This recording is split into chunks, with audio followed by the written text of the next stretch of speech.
Hey, everybody. Welcome to Love First Christians. This is a Bible study this week, and we are studying the book of Hosea. Hosea is one of those, for me, underrated gems. It is there. It is in the Old Testament, obviously. It's one of the prophets of doom, one of the guys telling you, hey, guys, Israel's in trouble. In many ways, Hosea is an exception to that rule. And so that's kind of the reason that he gets tossed in with all the other guys that are just telling you, hey, guys, the days of Israel are kind of numbered here. God's about to have a different plan before we hit, Malachi, and then we get 400 years, and then we get Matthew. Hosea takes place a little bit earlier than some of the other prophets because this is just before the Syrian invasion. The Syrian invasion is kind of a lot of what Hosea prophesies. So he's kind of one of the earlier ones prophesying about that particular destruction and how some of these, hey, what's up, Bray? How's it going, man? I am having a great day today. Yeah, he's prophesying kind of about the first destruction, so that there's some tribes that aren't going to survive, particularly the tribe of Ephraim. Now, I say survive a little loosely because, of course, the children of these people do survive. It just looks a little bit different than it did before. They're no longer considered part of Israel, and that is actually okay because it is all in God's plan. Where some people see a lot of trouble going on in Hosea, there actually is a great deal of hope. So I hope that you enjoy this. I should have some more people coming on to discuss with me. So there's actually just there's a lot of bigger topics within Hosea, which is why I enjoy reading this particular Old Testament book more than some of the others, because I think it's one thing to just be like, yeah, Israel's doomed. You called it. I mean, somebody calling the future is pretty cool. No disagreement there. That's pretty neat when somebody can see into the future. But at this point, what does that do for me, right? Like, it's a little like going back to school and reading about Nostradamus. I'm like, all right, he predicted some stuff. Great. Like, and then they're like, when did he say the world was going to end? And I'm like, I don't know. It's very interesting for the time period, but I don't find all that necessarily too fascinating. Now, obviously, what leads to the destruction, I think it's funny because we in the future look at them and be like, oh, they called it. That's amazing. But unlike Babe Ruth calling his shot for the home run, they always seem to predict the future because of a very specific reason. They were always like, well, the thing is you guys keep committing adultery, you keep stealing from one another, you keep dealing poorly with each other, you're rich, keep getting wealthy, and you kick your immigrants and foreigners out, you're not nice to people, like, and so for them it's less about prophecy and more like, where do you think this is going to go? Of course you're doomed. And I like that better than just saying like prophecy, because I do think, of course, God, knowing everything he knows and he's willing to share it with us, it does create an element of a borrowed omniscience. However, it's not like it ends because God's just woke up one day and was like, oh, is it, it's December? Okay, I believe I promised the end of the world. It's December 772 BC. I guess I need to have the Syrians invade because that's the exact day when I said it would invade. No, the reason they get invaded is largely to do with problems of themselves. I like what Bray has to say here. Prophecy is just the poetry of probabilities. Yes, something a lot like that. It is a lot of understanding why we would lead to a place and how what we've done to ourselves makes that inevitable. Prophecy is a cool thing, and I think it's okay to just, I mean, you can still prophesy today. I list, this is one of the gifts of the Spirit. I think we get so obsessed sometimes with prophecy and it being some like official, like prophet, like position, leader of the church kind of thing. But the gift of prophecy is something that everybody has access to. And you can kind of see when you read Hosea why that is, how it is. How can I have access to prophecy? Well, if you look around you and you kind of see the direction things are going in, then it's not exactly prophetic. we're talking about how like bad economic policy, when we run up debt and it makes people have to work longer hours. I could say that's a prophecy, sure, but it's just a fact, right? Like it's not one of those things that I say because like I'm so good at seeing the future. You know, a lot of the people, economists, you got these headlines that were like, oh, how did people know that printing all that money was gonna like transfer more like wealth to the rich from the poor than has ever happened in like human history before? When we printed all this money, I couldn't have predicted it, and there were people who predicted it from the get-go. Now, I believe we could call that the gift of prophecy, sure.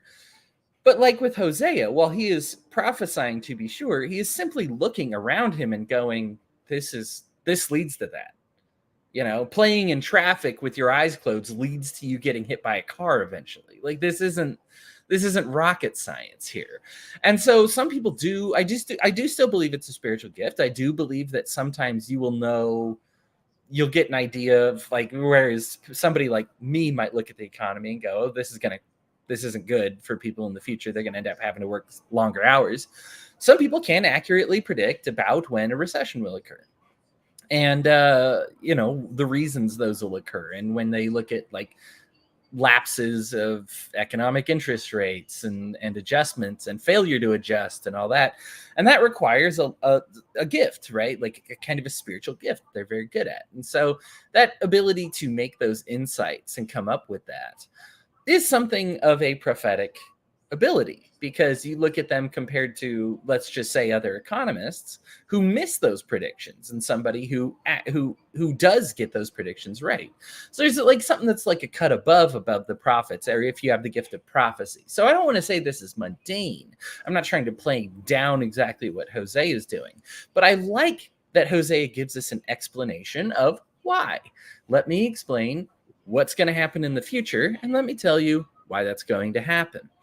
Some problems that are occurring around this time period is you'll see this kind of interesting intersection between prophecy, or between prostitution, thievery, and the rich kind of ripping off their workers. So you might be like, what is happening here? Like, is everybody just, you know, prostituting themselves for fun? And there's not a better way to make money or something? There's a lot of that kind of verbiage associated with basically ripping off your workers. Now, we've read other books in the Bible before, other Old Testament. So this will only be new if you are new to watching this, which, by the way, welcome. We're happy to have you. If you'd like to join us, there is a link in the description here. We love to have people of all walks of life, Christians, non-Christians, anybody who wants to be part of a positive culture, be able to ask questions that you wouldn't be able to ask in other Christian circles or churches, things that are maybe difficult, share things that are going on in your life. That's what we're here for. We love to have you. We value you. I mean, we would be blessed to have you. But yeah, it's free join, just a lot of fun to discuss with people. Anyway, so in these past studies, we've already examined the religion of Christianity and Judaism. Compare ripping off workers to prostituting your workers because you're using their bodies, and just kind of throwing at them something that is worth, you know, you look at something like sexuality that is worth a lot, you know, that ability to sexually express with somebody is obviously has a spiritual importance. We can examine this even psychologically, but there is like a spiritual importance there. And that we use them up and spit them out. Now, is the blame on the prostitute? Or is the blame on the people who created the economic systems in which there is prostitution? And this is where we get the issues here, is these people kind of force them into these types of situations. And then we have thievery, which again, something that it's associating with the kind of wealthier class. What are they doing? They are stealing from people. They are taking their money and they are keeping a chunk of it that they don't deserve and not giving it out to their people. And of course, there are real life implications for this. Like, of course, right? And so we need to be able to say, listen, it's not that everybody gets the same wage. You may actually believe that, and in some cases, if you look at Christian primitivism and socialism, I'm not saying that that is necessarily wrong. However, let's just be honest with what's going on here. There is still somebody who owns the land and gets a bulk of that wealth. The thing is they are tasked by God with distributing that wealth correctly. And Christians do themselves a disservice when we back up people that are not paying their workers fairly, or that are paying themselves way too much. Listen, there's an appropriate amount to make. I'm not saying everybody needs to make the same amount, but you should be making what's appropriate. And when you're making it a ghastly sum, and that there are workers who are needing to prostitute themselves, or basically prostitute themselves to you, and they get fractional money for the work of their bodies, that is anti-biblical, and that is something that is damnable. And having that type of disparity is not healthy for people, right? Like, it would be one thing if it's like, yeah, the CEO made $20 million, but he put that right back into his workers, his company, something like that. We're told, I mean, we are tasked even in the parables with judging the landowners by how well they treat their servants, their people on the land, and their workers. And if they don't treat them, if those people are struggling to do well, like in the parable of the prodigal son, then people aren't going to come back, right? And if that spiritual backbone falls apart, well, then it's all over. And this is what Hosea kind of recognizes here, is we've created a lot of people who's going to go to war against an empire if they're being treated poorly, right? Like, ultimately, are you going to fight with all your gusto? They might get conscripted, sure. You might force them in the army, but first chance they get to run away, are they willing to die? I mean, unfortunately, some of them will be, because you've indoctrinated them, but they're not going to fight passionately. They're not going to fight with victory in their eyes against overwhelming forces. And importantly, God's not going to be on your side if you send out an army while you are doing really, I mean, even if you defend yourself, and I do recognize that Israel at this time, I'm not justifying Syrian invasion in the political sense, right? Like, this is something that God allows because people have not been living righteously. And of course, this is going to happen. Now, these things don't happen for no reason. Let's look at countries that sometimes get invaded because they have a lot of terrorism happening within their circles, right? Now, there's no good reason to invade a country, blow up a bunch of innocent people, and occupy them and overthrow their elected governments, right? Like, this is not at all what I'm saying here. Simply that it is something that is very likely to happen unless you get yourself sorted out. So, of course, when there's this warfaring, troublemaking, land grabbing country out there in the, that's not being nice to their neighbors, nobody's going to come to defend them when they get attacked. And of course, they're not even nice to their own people. So even their own people aren't exactly going to risk their life and limb for them. And Hosea just sees the writing on the wall with this. And he's like, you have been treating your own people so badly, they are going to fall apart and they're going to leave you.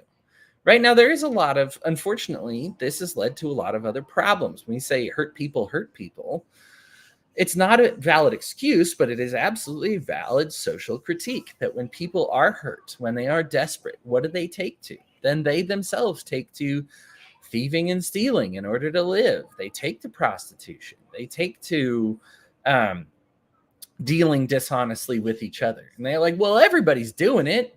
When in reality, it's only a few people do it. Those few people just happen to all be in positions of power. But that creates a culture that makes the people try to mimic what they see. This is why idolatry is so bad. This is why the love of money is the root of all evil, right? Because it comes from that central place and it takes the place of God. So instead of pursuing godliness, you're pursuing money. And these people, of course, need money to live. So they are pursuing money however they can. And that centrality of it is really creating a huge problem because it's unethical. And so when you have unethical money at its core, that you're going to have an unhealthy people anytime they try to get that money, right? That it's going to create a perverse series of incentives and a perverse earning system. and that's no good.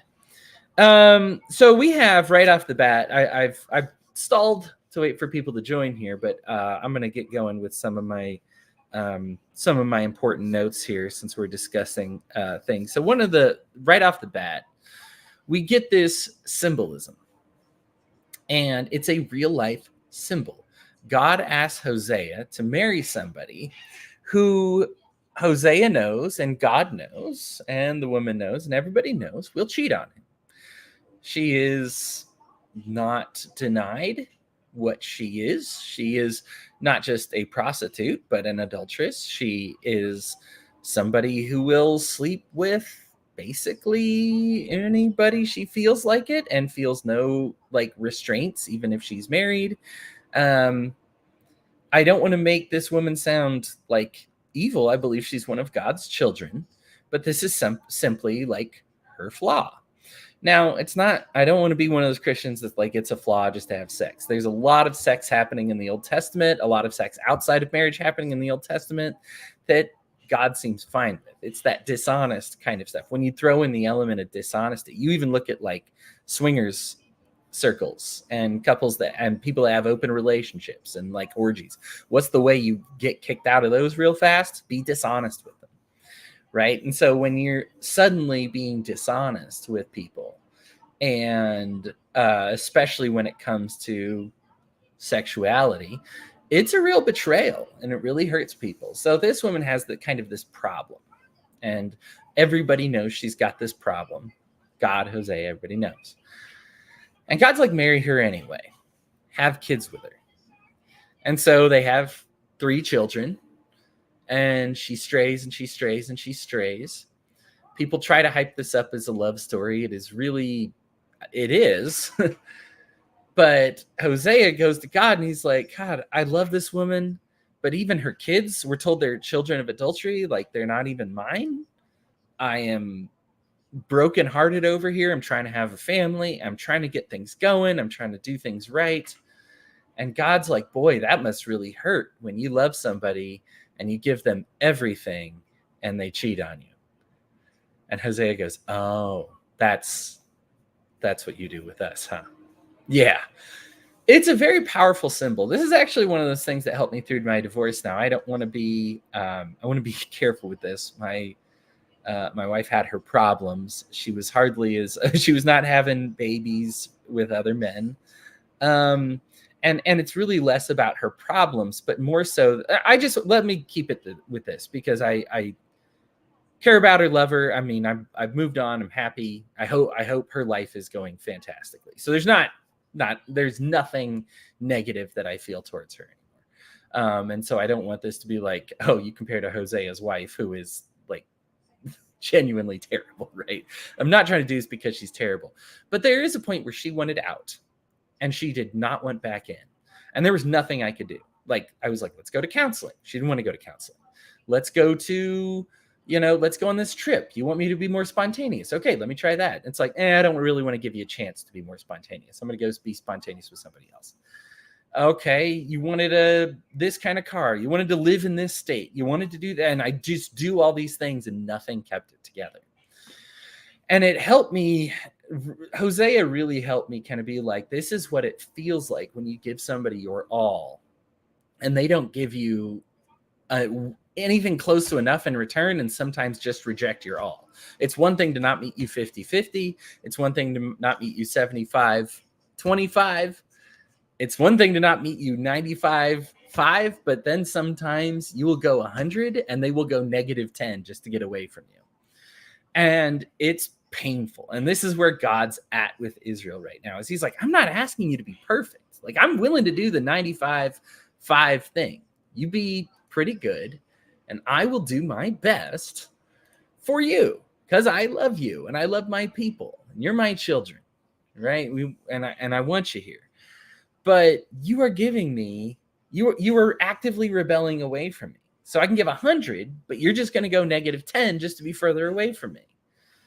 And so this is how it feels. And I think knowing that God feels that way, anytime we betray him, to me, it humanizes God. Maybe it's because I've been through that feeling before. I've been the guy giving 100 and the other person gives -10 just to get away from you.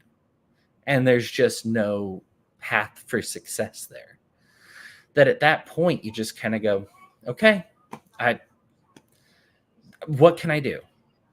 And ultimately, this is why Hosea is a prophet of doom. And this is why we have this really great, but really brutal real life symbolism happening. Because through that symbolism, we are able to feel for people. And we are able to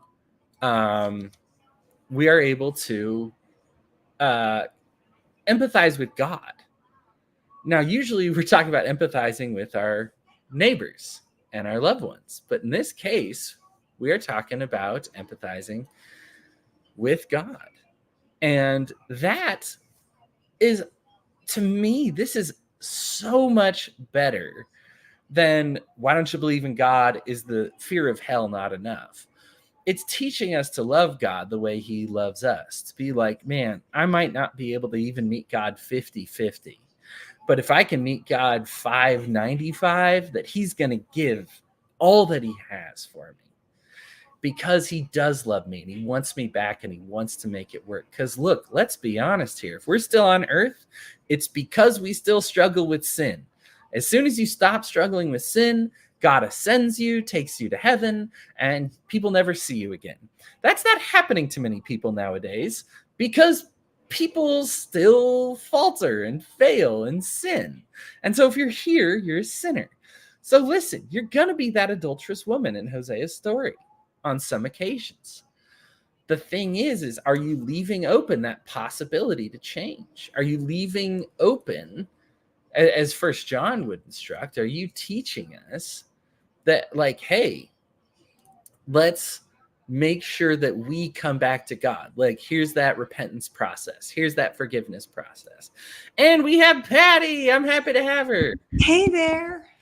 Patty, glad to have you. I was reaching for my notes, and then I realized my message to invite everybody didn't send. So I was like, there are probably some people just waiting on me. No, I was like, no, this is yours. This is your prophet. I'm dying to hear you. So I'm glad I'm in. So go ahead.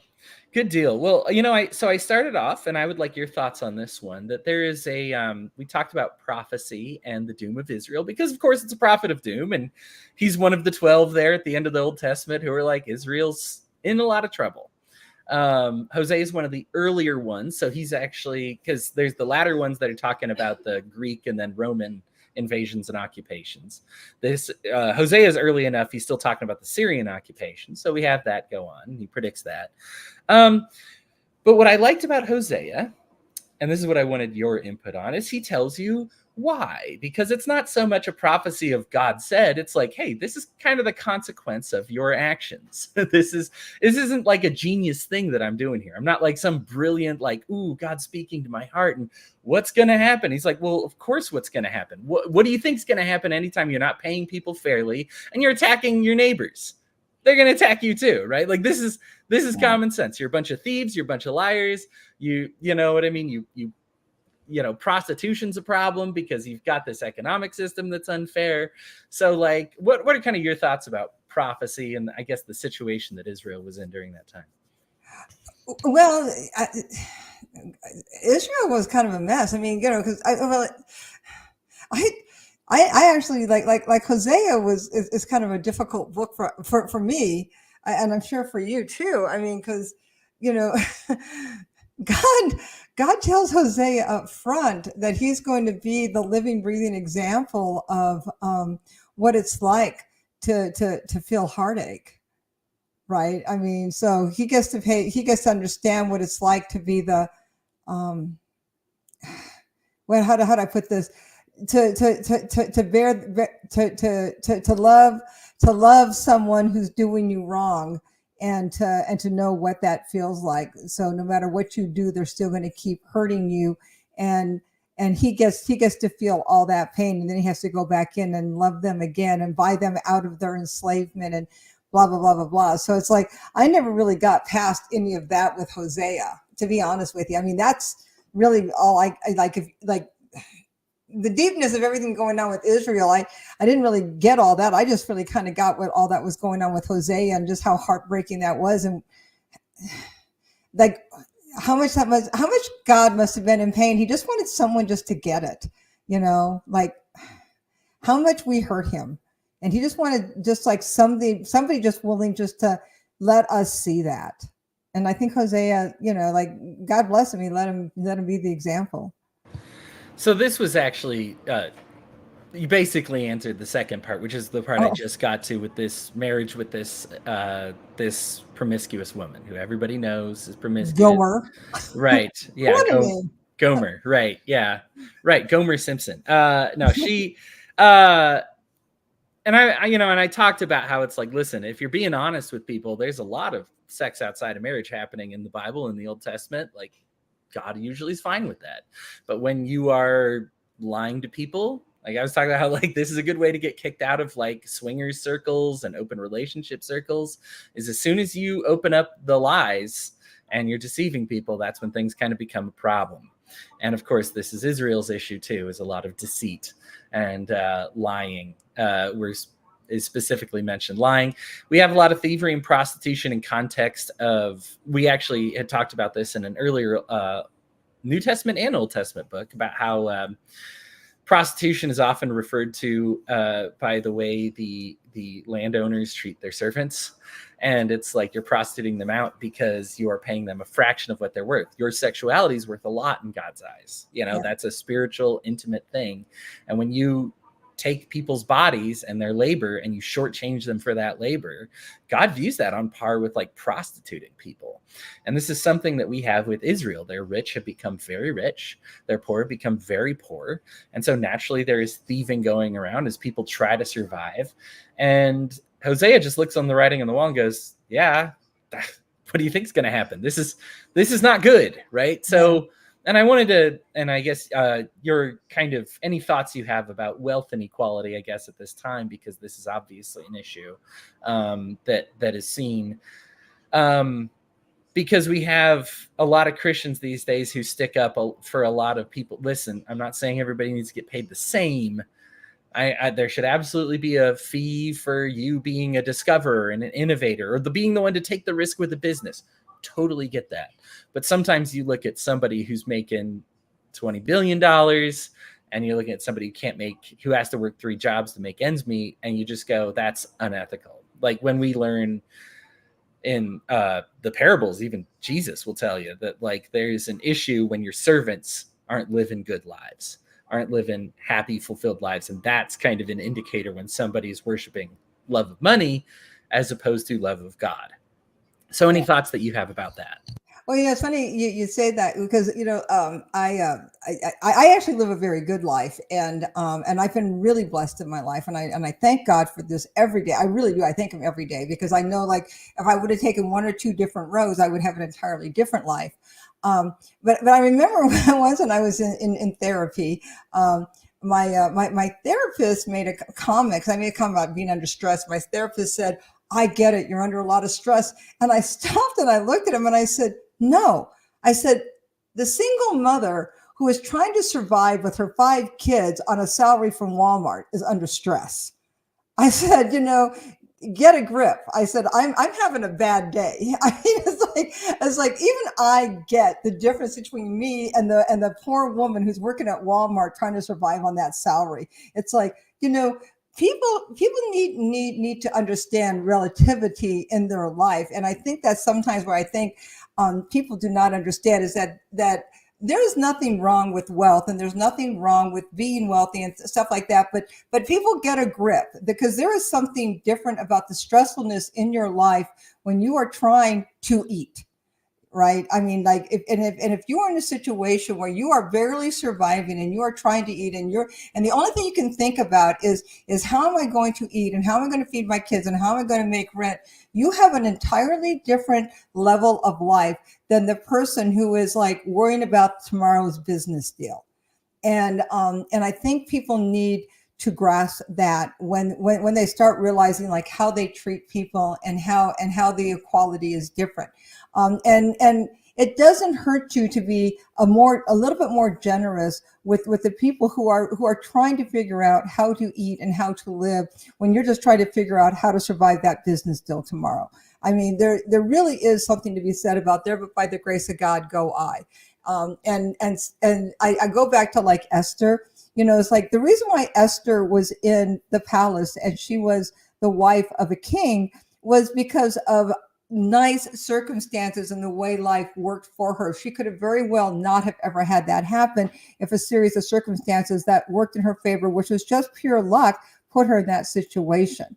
But she got put in a position where she could help people. And we have to remember that, is that with those types of situations does come great responsibility. And I think people forget about that. You're not where you are because you get to, live in wealth and fly in private jets and and that's wonderful. I mean, like, don't get me wrong, I love private jets and I love the Four Seasons and I love all of that. But on the same hand is that's not why you get it. You get it because you're supposed to do something with it. There's nothing that's going to help you out when you get to like the judgment day and God says, well, what did you do with all that wealth? And it's like, well, I had just a dope time at the Four Seasons in Maui. And it's like, well, that's why I gave that to you. No. Yeah, love all that you said there. There's just a lifestyle that's just not only incompatible with God, but kind of incompatible with like sustaining like the world. Well, like it's humanness. Yeah. Yeah, it's like you have to take what you need. I don't have a problem with that. But and I'm going to say something. It's going to make people so mad, but because I know he's like a triggering name, but like Bill Gates. Yeah. But Bill Gates actually does, like, say what you want to say about Bill Gates, but he does have the right philosophy. Is that he has this philosophy is that there's only so much money that he can spend. He's giving away the rest, even to his children. And like, I know his children have got to be mad as wet hens over that one, but he's right. I agree with Bill Gates. It's like, he's right. There's only so many billions you can have. There's only so many billions your kids can have. And he is giving the rest to the world and to foundations. You may not agree with his foundations, but at least he gets that there's a purpose in his life. And you may not agree with his purpose, but he does have a purpose. And my response to people who hate Bill Gates is go do something amazing like Bill Gates and get those billions and do something with those billions. Like, I know what I would do with billions. I literally have it mapped out. I know exactly what I'm going to do with my first billion. And of course a couple million of that goes right here, right? Like, I mean, you got it mapped out. I just making sure, right? Just no, Bill Gates is a tough one because obviously this is an Epstein guy, and that's like I said, people got issues, and I don't blame them. But like when you think about just like what he's doing with his money, what he's doing is the right thing. Now you may disagree with him, but he's got the right mentality with give it away because I can't take it with me. And it's like, you're right, you got it right. Right. And like, even if you find a way to kind of like, well, here's what he screwed up. The point is that this idea of making the money so that you can reinvest it back into your people, back to the needy, back to the poor, like that's what we're talking about. I don't want, like you said, I don't want to get in a big argument about Bill Gates. The political thing with Bill Gates, but what he's not doing is that he didn't go buy Australia. Yeah. Right. Something like that. Kick all the people out. Right. He didn't do that. Right. And I mean, probably has too many houses, probably has too many yachts or whatever. But like, it's one of those that we want to be looking at the servants of those who are wealthy and if those servants are wealthy, that's a good indication that it's like, okay, this is probably somebody who's at least dealing with people fairly. I like what Alan says here, because this is part of the Israel situation, especially when we look at Daniel, we look at 1 Samuel and the warning that's given to Israel that if you choose a king. And Alan says, the saddest part about the prophets is that God already knew that Israel was going to turn away from him. Yes, he did. He warned them back when they asked for a king, and he just already knew this was where it was headed even then. And that's the issue, is it's like, once you make your North Star, and we see it with the love of money here, but where does that central money system occur? That starts with your political leadership, right? Like, they got the money, they control the flow of commerce. This is what we call a perverse relationship. It's symbiotic for them. It's parasitic for us, right? So this is something that like we say, is it really prophecy? Sure, I'm sure God gives Hosea some omniscience. However, it can also be a little bit of common sense too, which is what Hosea is kind of appealing to here. Like, think about where this ends. This isn't going to end well for us. So yeah, we get to the promiscuous woman, the divorce story. I talked about how this was part of my life. Now listen, I'm going to tell you that even though I've already said it, I hope the best for her. She is nowhere close to as bad as Gomer was, I'm sure. But there was, my point with using it is there is a time when it's like, I'm like, let's go to therapy. She don't want to do that. Okay, you want me to be more spontaneous. Okay, I'll try to be more spontaneous. She doesn't even want to see me try to be spontaneous. So there's a point where you're given 50-50. That's ideal. Then there's a point where you're given 75-25. There's a point you're given 95-5. Then there's a point where you give 100-0. The problem with Israel, God's willing to give 100, but they're going -10. And so like they go, like they're like, oh, it doesn't matter how much you reach out, we're slapping the hand away. You know, there comes a point where you can't make that relationship survive. And of course, that's what happens with Hosea, right? There's no way to make this relationship work when she is pushing away constantly. You can love her infinitely, but this marriage is doomed. And this is why it's a great, not only thing for Israel, but I love what you said here, because this is exactly where I had it at, like when you joined, is that empathy for God, to be like, you probably, even if you haven't gone through it like I have, you probably know at least what that would feel like, or can empathize with that feeling of giving. I mean, let's be honest, even a relationship, if you're giving 75, they're giving 25, that is a very frustrating relationship to have. That's extreme. That will create feelings of resentment. Like, you've got to get to that 50-50 place. But even if you're making it work on a 95-5 or 100, you're given 100. If the other person's giving you negatives, there's nothing you can do, right? Like, that's the end. And this is how God feels with us when we are rebelling against him. This is a common theme throughout it, this rebelliousness against the nature of God, that God gives you grace, you do sin, and you reject grace. And God's willing to forgive these mistakes and try to meet you at this 99-1 place. Like, God's like, I look forward to that place when I'm given 99 and you're giving me 1. At least you're heading in my direction. You say I have a chance. Right. You're saying there's a chance. You say there's a chance. God is Jim Carrey in Dumb and Dumber, right? Give it like, oh, right, you gave me a chance. Like, and I will take advantage of that chance. But when you are constantly rebelling against me, I have no chance. I am virtue. So if you've embraced sin, virtue has no sway over you, right? Like, it doesn't matter what you do. You know, at some point, my ex fell out of love with me, and there was just nothing. Like, she didn't want me to change. She didn't want me to be good. She just wanted it to be over. Yeah. Right. And this relationship with God is where we've come to with Israel. Is they might invoke his name, of course, and call themselves on a theocratic level, like, yes, we're still Jews. Yes, we still believe in this Jewish God. But we don't really actually like any of his teachings or any of what he puts out there, you know? Yeah. And so it's just like, oh, okay. Well, in that case, then bye, you know, like that's the end of things. And it's that empathy element that God's like, I don't just want you to know factually how this is. I want you to feel this, because you feeling this, because us knowing that it's like we sin, it's like, okay, that sin comes off very scholarly sometimes, like, oh yes, technically you've committed a transgression. I shall mark that up on your paper.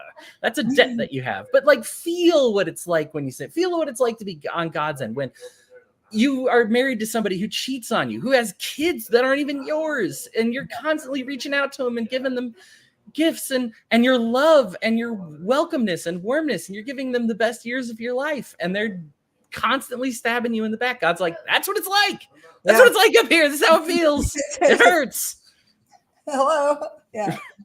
Yeah, so you ended there, but like I think to me this was the part when I mentioned, and you mentioned that, like, you're like, hey, this is your prophet. This was something that while I was reading the Bible really helped me get through, because I mean I was teaching like Institute for the LDS Church at the time. Like, this was a devastating moment in my life, and it was reading through Hosea helped give me some solace that it's like God's like, I get that pain, like I get it, and this is how I feel when like you kind of rebel against me, and really helped me kind of like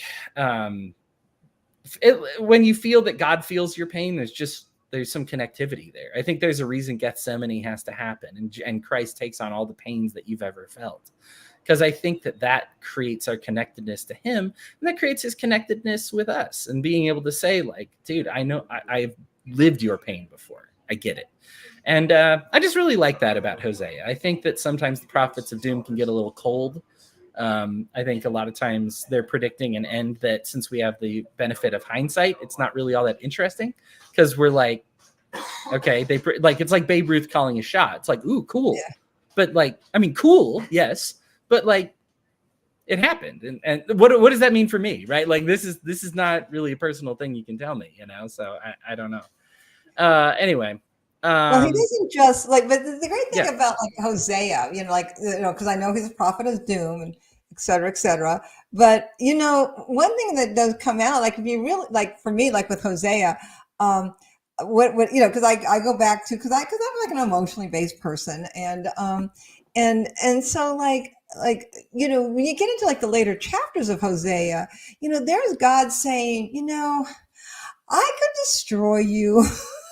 I could wipe you out, but here's the thing. I don't want to live without you. I love you, oh Israel, like I love you so much. I don't want to destroy you. I want you to love me. And and the fact that you don't love me is so painful. I can't even express it. But you know what?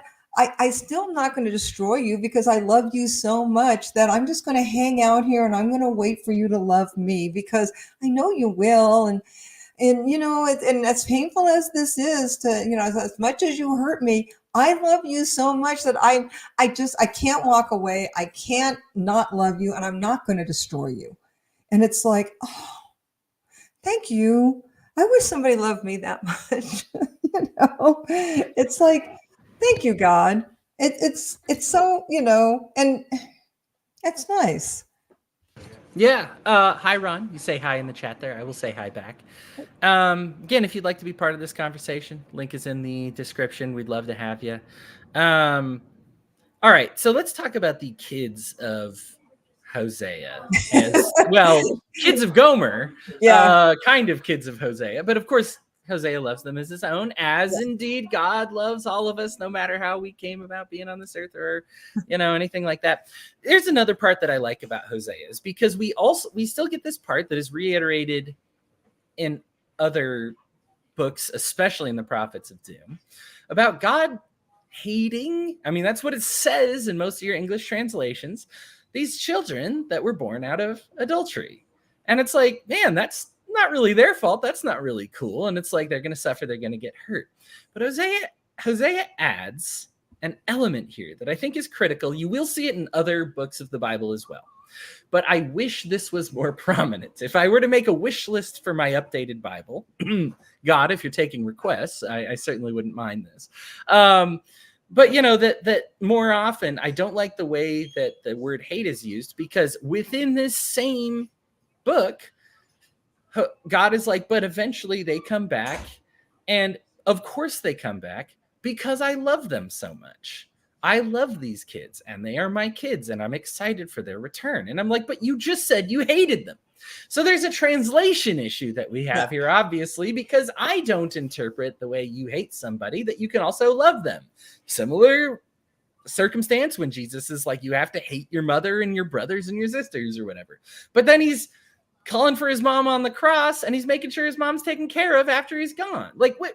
So hate obviously doesn't seem to mean what I think it means, at least when it's coming from God. Now, does God hate sin? Like, that goes down pretty easy. When all of a sudden, when God hates children, you're just like, ugh, I don't like that very much. So I like that Hosea adds more to this, because you will, on other stages in the Bible, see this God hating and punishing children.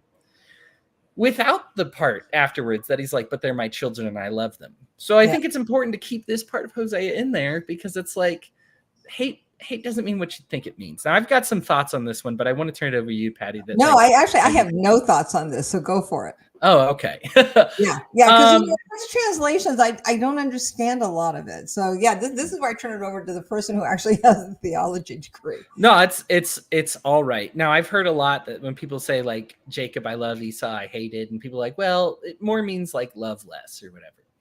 But here's the issue that we have: is a lot of what gets attributed to God is actually just humankind.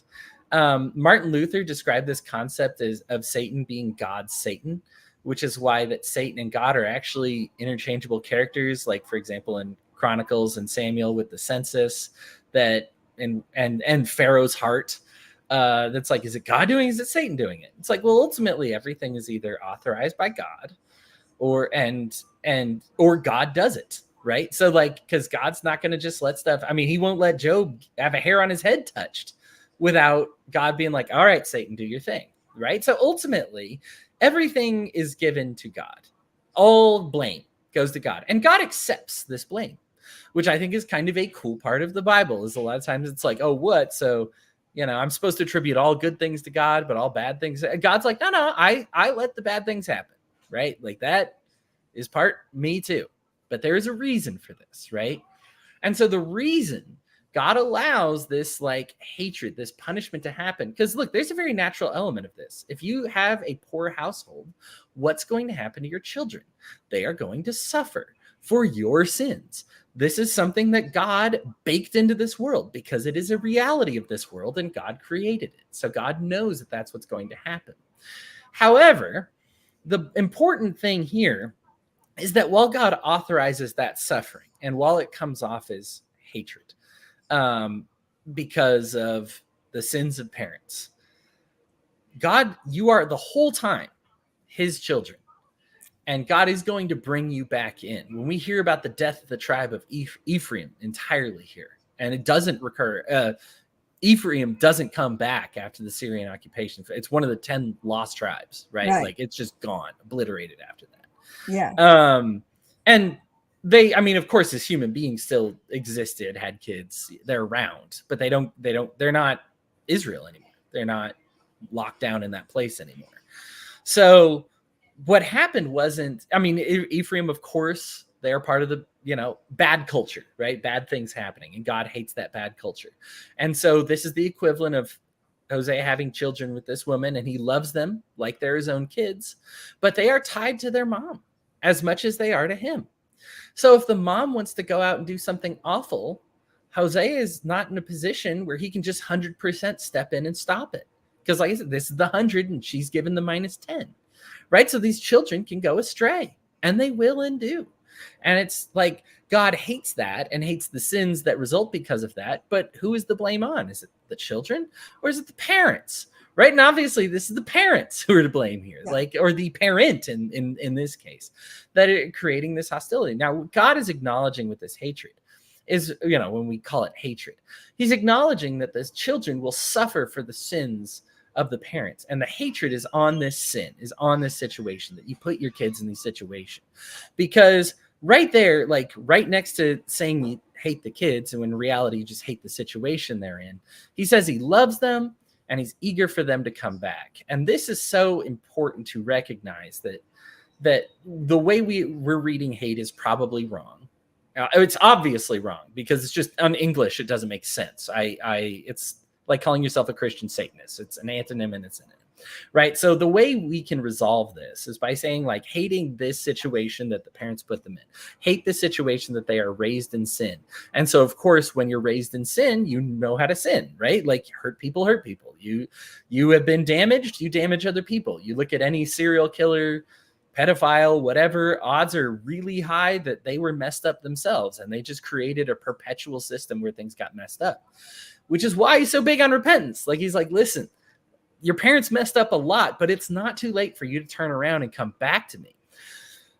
Hosea is actually delivering some like really high level scholarly prophesying here, because when he says the tribe of Ephraim is going to be obliterated, now in our human eyes, that's it for them. But God's like, I'm still looking out for them. They're still coming back to me. And this is now predicting Christ, right? When he comes back and he's like, hey, forget the whole Jew and Gentile thing. You're all my kids. And this is what Hosea says here. They're all my children. I look forward to all of them coming back to me.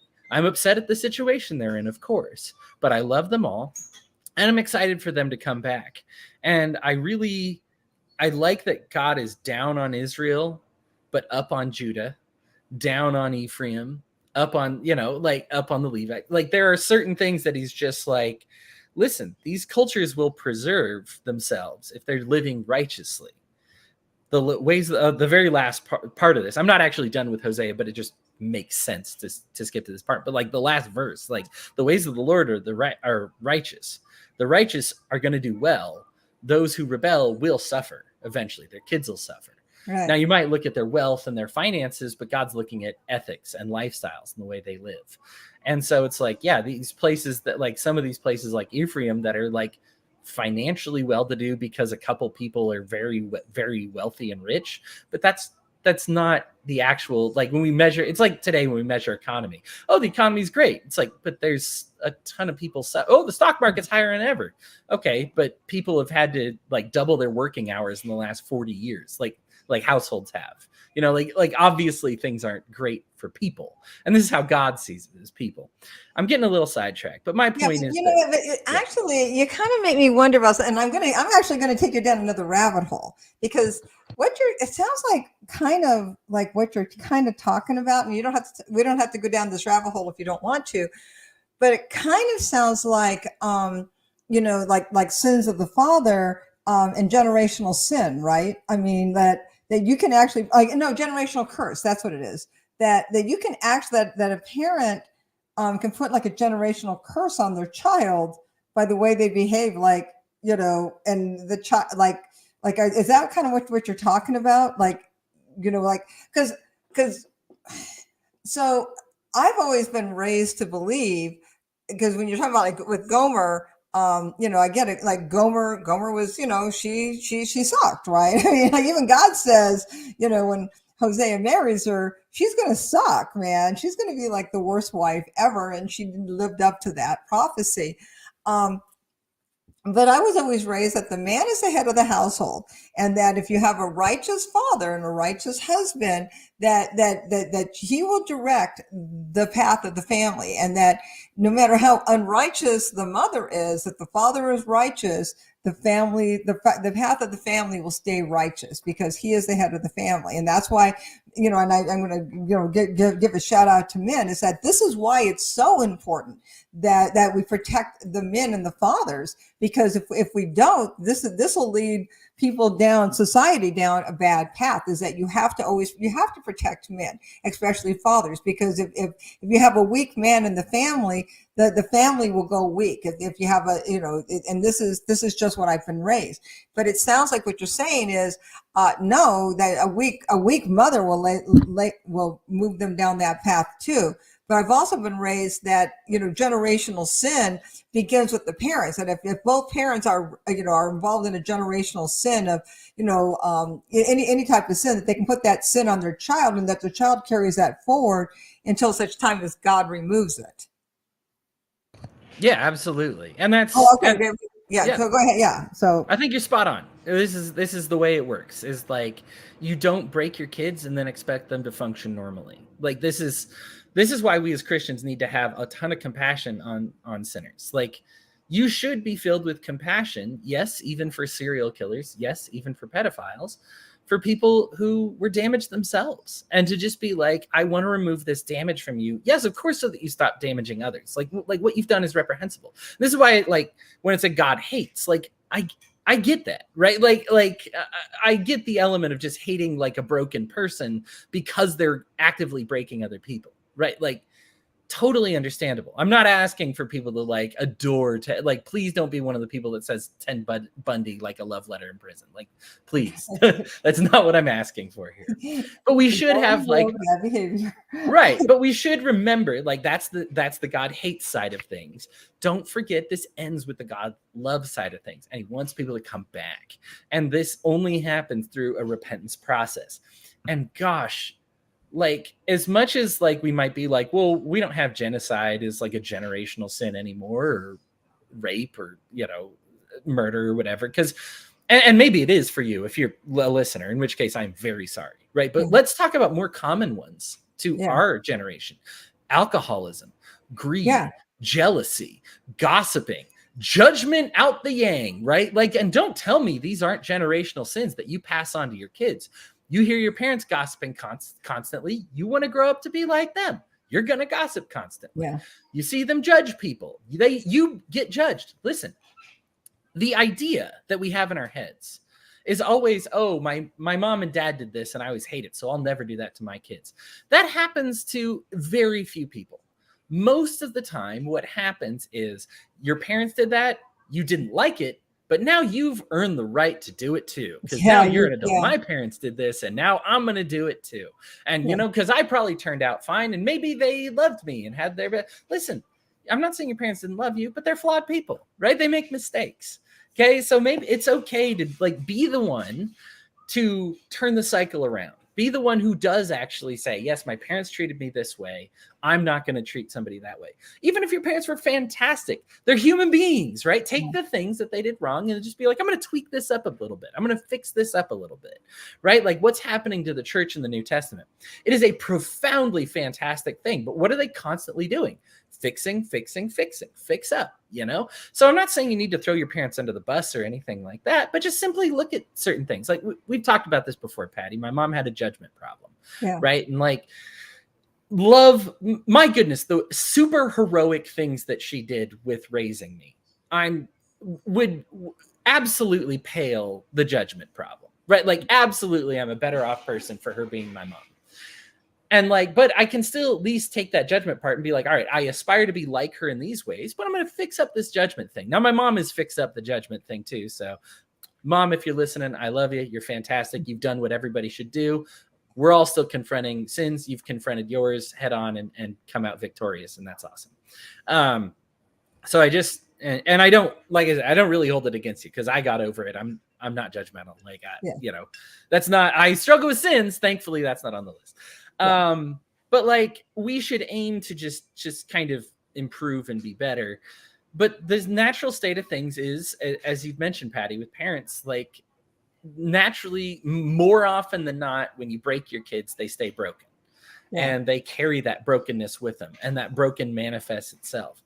This is why healing is so core to the ministry. Right? Like, it's just, this is part of being a Christian. Why is it that Christ was willing to speak no scripture, but do a ton of healing? Yeah. Well, because when you fix somebody, like if I pour great wisdom into a jar full of holes, that wisdom's just going to pour right out. Yeah. So Christ is focusing on fixing the jar. And listen, any wisdom that you find, even if it's not from him, at least the jar is in a situation where it can catch it. You know what I mean? Yeah. So like, let's see that, like, I mean, if we can relate to Hosea's generation, we absolutely should. Maybe not with the same sins, but well, in some cases, the same sins, but with sins of our own. Then we say, how do we get out of this? Healing people. You know, it's just, it's what we got to do, because otherwise we're going to have the same results as what happened to the Israelites, because they got disbanded and God knew it was going to happen. Yeah, kids of adultery. Okay. I like this symbol here. He describes us like a faulty bow. Because God's like, boy, these arrows are perfect, right? Like, I've given you perfect arrows. My words, my wisdom are great, but you're just a bow that can't fire the arrow. So like, I put the ultimate power of God in the hands of somebody who can't use it, you know? In a faulty bow. Right. Why won't these arrows shoot right? Right. And of course, what do? We usually get angry at the arrows, right? Because we don't want to blame ourselves, right? So we're just like, oh, get a new bow, Hootie. That stupid arrow fired backwards because I held it. You know, they're holding the bow backwards, and they're just like, oh, these arrows. It really is a great, you know, visual, right? It's one of my favorite part of the Old Testament. Like, all of it is the symbolism. I think it's fantastic. Yeah, just like picturing it in your head. One of these days we'll get around to Ezekiel, and there's some good ones there too. But just this idea, like, that when you're holding the bow, and it's a faulty bow, and it's your fault, right? Like your fault. Your strings aren't even latched up, and you let go, and the arrow just falls to the floor. And then you're like, these stupid arrows, because God gets so much of the blame for this, right? Every time something bad happens, where was God? I thought that was going to be better. I thought this was going to help. No, like just, and so to me, like this is perfect for what's going on in Hosea. Is he's like, the problem isn't God. Like what I gave you was the same stuff that got you out of Egypt. It's the same stuff that kept you alive in the wilderness. It's the same stuff that you found when you had success. With the judges, when like things were going well and I was protected, all that is still exists. But why is it the invaders are going to win this time instead of lose? It's not because my wisdom is any worse or my protection, it just like disappeared. It's because you rejected it. It's because you don't know how to handle it, you know? So when we take the wisdom of God, it's not just God's wisdom. It needs to be in the hands of a bow that is intact and that is capably wielded. And so that is kind of like a gut check for us. Is it God's wisdom that failed us? Because sometimes we'll say like, oh, I saw this wisdom, but I tried it and it didn't work out. It's like, okay, but it's a tool, right? Did you use the tool correctly? Right. Did you use God's wisdom correctly? Right. Right. Yeah. The same sun that hardens clay melts ice. You have to understand that. Yeah. Yes. Right. Like when you were using the hammer, were you holding it by the metal end? Because then that's a problem, right? Like it's going to work out very well here. Yeah. Let's see. It's Ron says it's the Native American in the cartoon that keeps hitting the horse with his bow and arrow because he was cross-eyed. Yeah. Right. Right. Yeah. You're constantly shooting your own horse in the back of the head. Yeah. It's funny to think about, but it is very accurate because, and I'll make it more serious. You look at kind of the charlatan Christians of this time period who are doing no like functional good except for making money for themselves and making power for themselves. But you look at the culture and how sick it's gotten, and to the point where Christians, and I'll hold your feet to the fire here, Christians. I've seen so many of your Christian mainstream Christian accounts, blue check marks, validated people who consider themselves religious leader, making fun of mental disabilities, mental handicaps, making fun of step families, making fun of interracial marriages. And that's been on my mind these past 2 weeks. And I'm just going to say it here because I can't get over it. I am so cheesed off at how often I click on an account that says something egregious, and right there, not just like they happen to be a Christian, but in their description, it's like, I'm a Christian, man. I'm a Christian, you retard. What? Oh yeah, exactly. Are you kidding me? My gosh, I think God's proud of you. Oh my gosh. It is so. Please take that out. If you're going to say that stuff, please take Christian out, because as a Christian, that is cringe to me. Yeah. Please stop doing that. I always tell people, if you're going to drive poorly, put the Darwin fish on the back of the car. Thank you. Save the Christian fish for if you're a good driver. Please. Yeah, thank you. So these are the people who are advertising themselves as Christians, participating in absolutely reprehensible behavior. Right. And what does the rest of the world see, or even maybe themselves see when they get like attacked or canceled or something like that? By the way, right. I mean, because you make God proud. I can't imagine God's more proud of somebody who does that, right? And because I just know God's just out there going, that was based. Thanks. Oh, super based. Yeah, like really cool. Right. You know what? I'm going to tell you what, when you did that mic drop on that dude, man, you made me look good. Thanks a lot, man. I love this. This is fantastic. Yeah. Right. You owned that guy. Call a few more people retards and assholes. Yep. You know, nothing like that, man. You know, no, I'm not going to invite them to your church and let's see how that goes. Right. Did you see how you got 5,000 likes on Twitter after you called his son an idiot? Oh, yeah. Real you know cool. When you were arguing with them and calling them names and telling them that their wives were horse and crap, man. Well, I love that dude. Man, that's totally what I'm about. This is from Jesus, who is the guy that when he was getting crucified by perfectly able, intelligent people, that was like, hey, forgive them. They don't really understand what's going on. Like that Jesus versus you, who's picking on step kids. Oh my gosh, like the tomboy that they're attacking, and just being like, oh my God, you pretended forever to be like, well, what if they're just a tomboy and we don't want them to be trans if they're a tomboy? But now I see you ripping on tomboys too. You're jerks. You're jerks. Right. So like in a Hosea like situation, God's arrow hasn't faded. God's word is still fantastic and functional. You aren't wielding it right. Yeah, you're. I mean, and that's a perfect illustration of they got the right arrow. They just got the wrong bow. Wrong bow, and you wrong bow.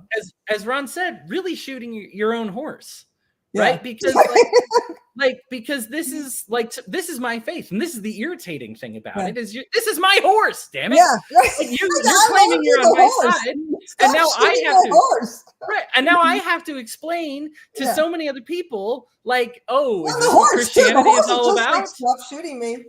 And I have to explain the difference between the arrow being good and the bow being bad to a whole bunch of people on the outside who all they see is a bunch of Christians that are shooting my horse. Right. And so or shooting their horse. Right. Friendly fire, you guys. Like, and then people are mad at us, and when you go in and say, well, you know what, this, because you can't defend them, and then they're just like, well, so this is why, so you're, because they get so you're agreeing with me that Christians are jerks, and it's like, no, I'm not agreeing with you that Christians are jerks. What I'm agreeing with you, though, is what that Christian did was a jerky thing to do, and I don't believe that what they did was a Christian thing to do, and what you have to do is go back and confront them on that as being a Christian and go right ahead. I'm not going to stand up and protect them for that.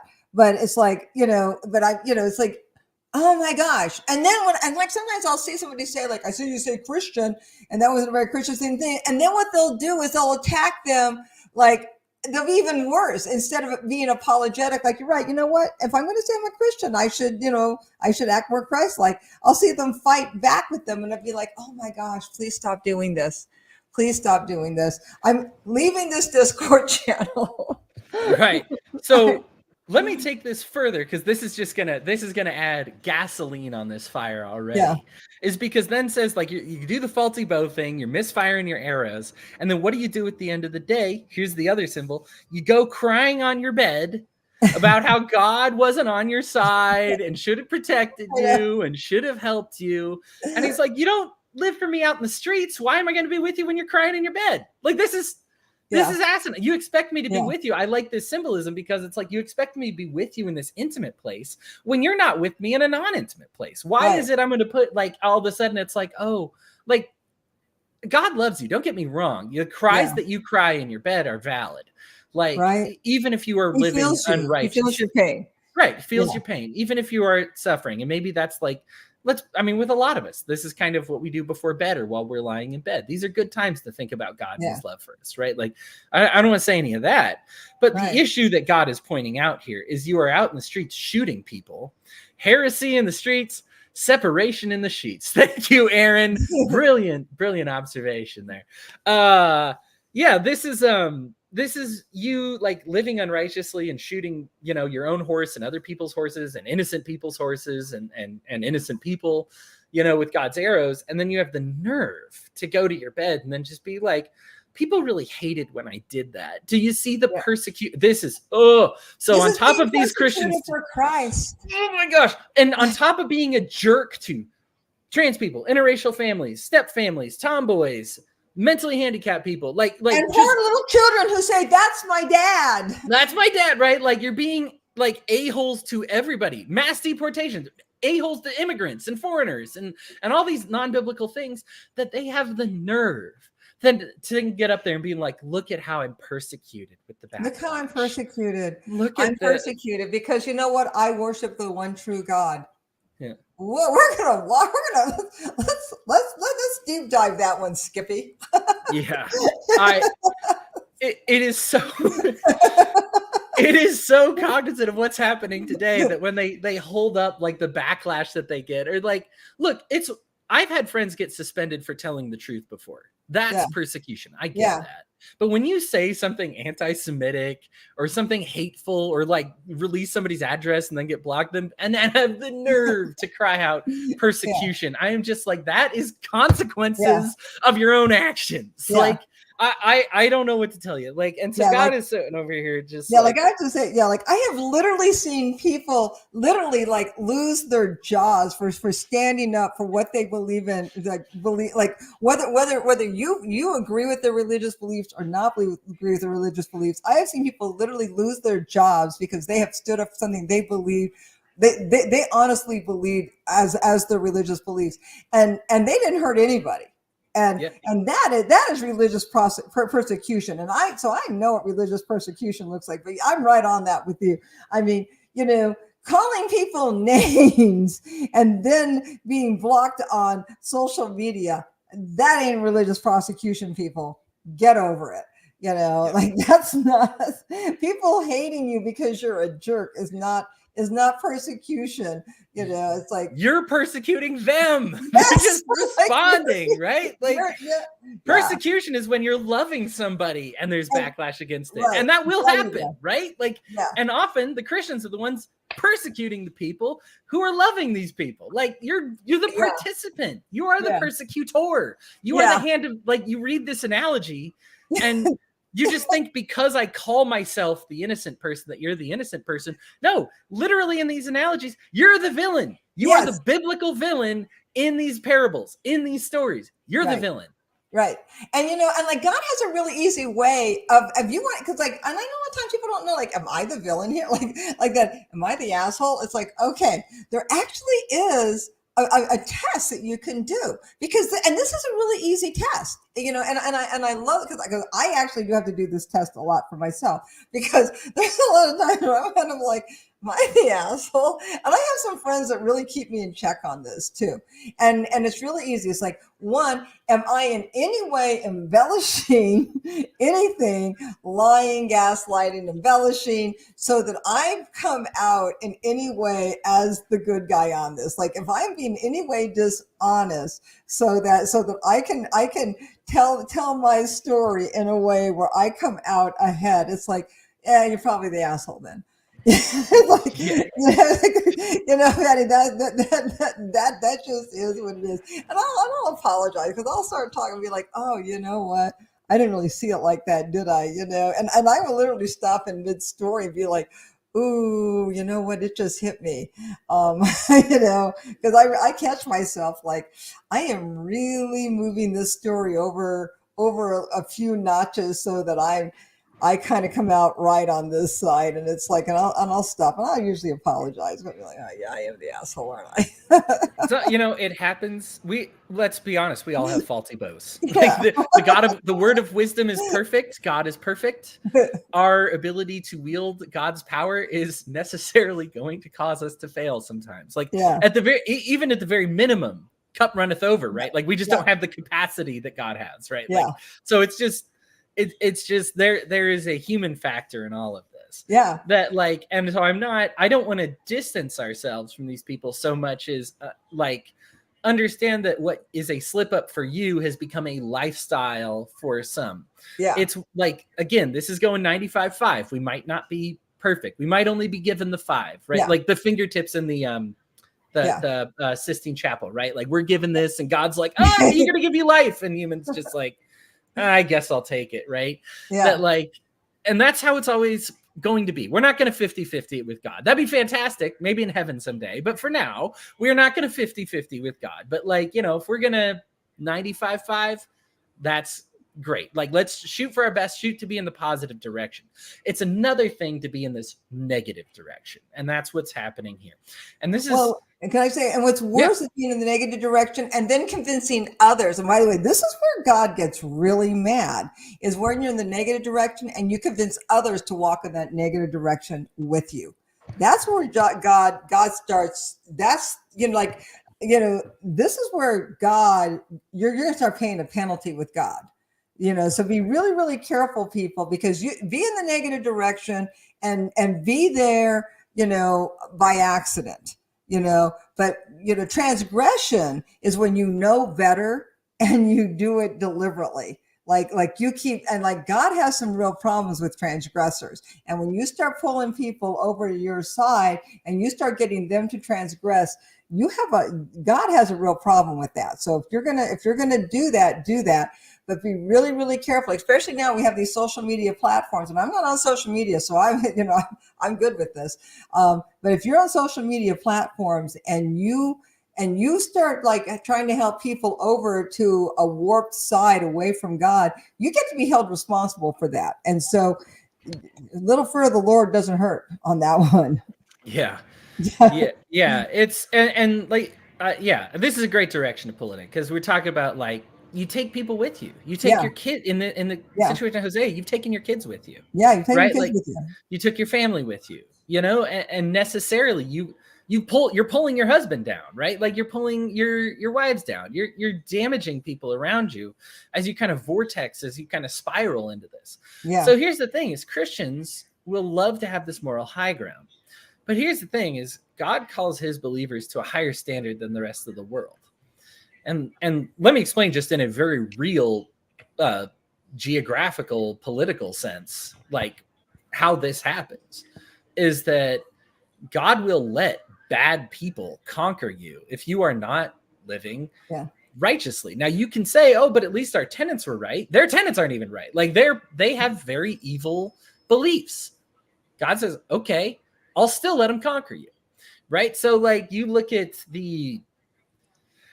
I'll just, well, why not say it? Just Christian evangelicals that'll be like, but look at the other side. The other side is so much more evil, like because they believe this, that, or the other. First of all, there's a lot of debate about who's more evil. Frankly, yeah, you guys are both such greater evils that the point of arguing lesser is like arguing whether 100 pounds versus 110 pounds of evil is worse. And it's not a game I care to play. I'll let yeah. you guys fight about who's got the greater evil. But the point In the is, end, God will decide.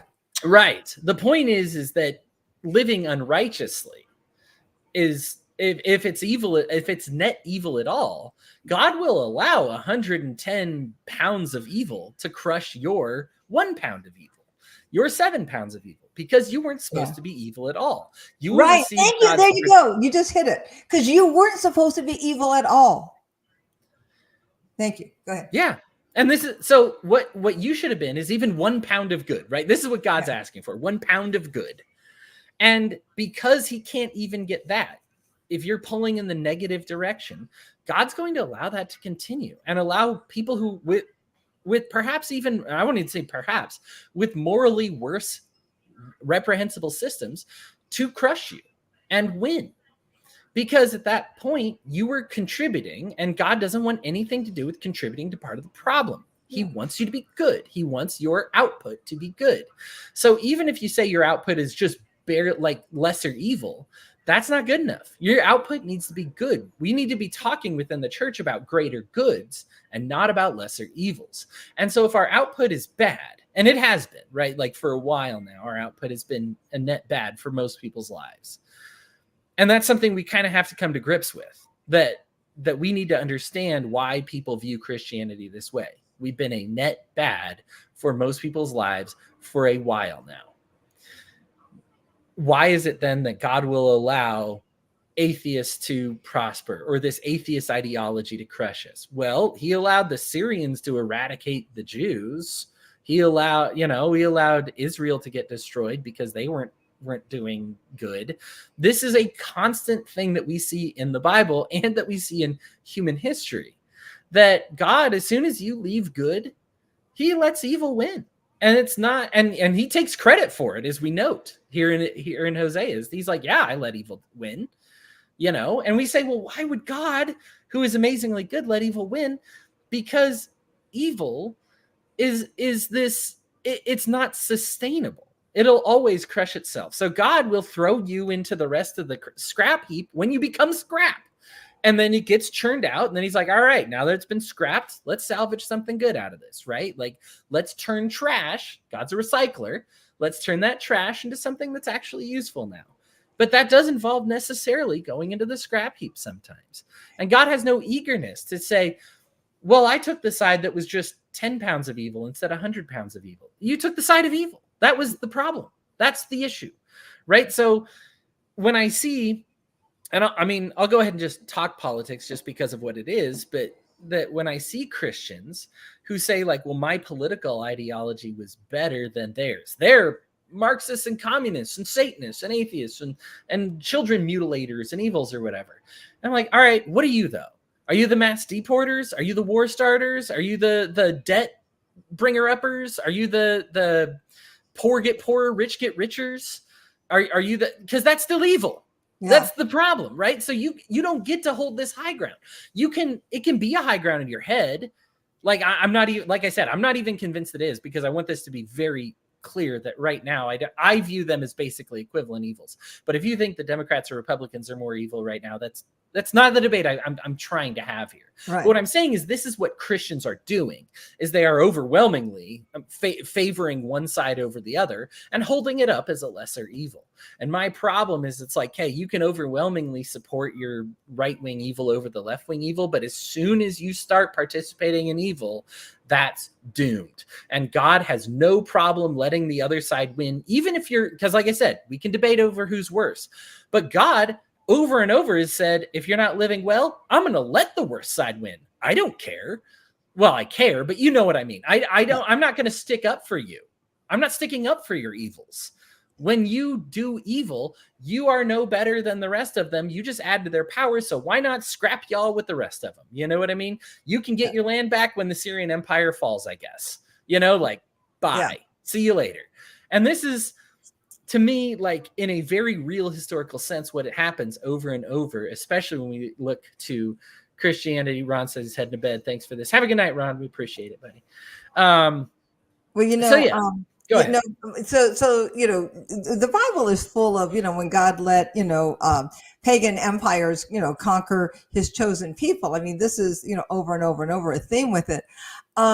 You know, my, you know, a lot of people in my family are Jehovah's Witnesses. And if anybody knows anything about Jehovah's Witnesses, you know, Jehovah's Witnesses do not get involved in politics. They do not vote. They do not have anything to do with it. And they actually just believe God. Like that is the philosophy of Jehovah's Witnesses, is we will believe God and trust God to do with political systems, whatever he will do with political systems.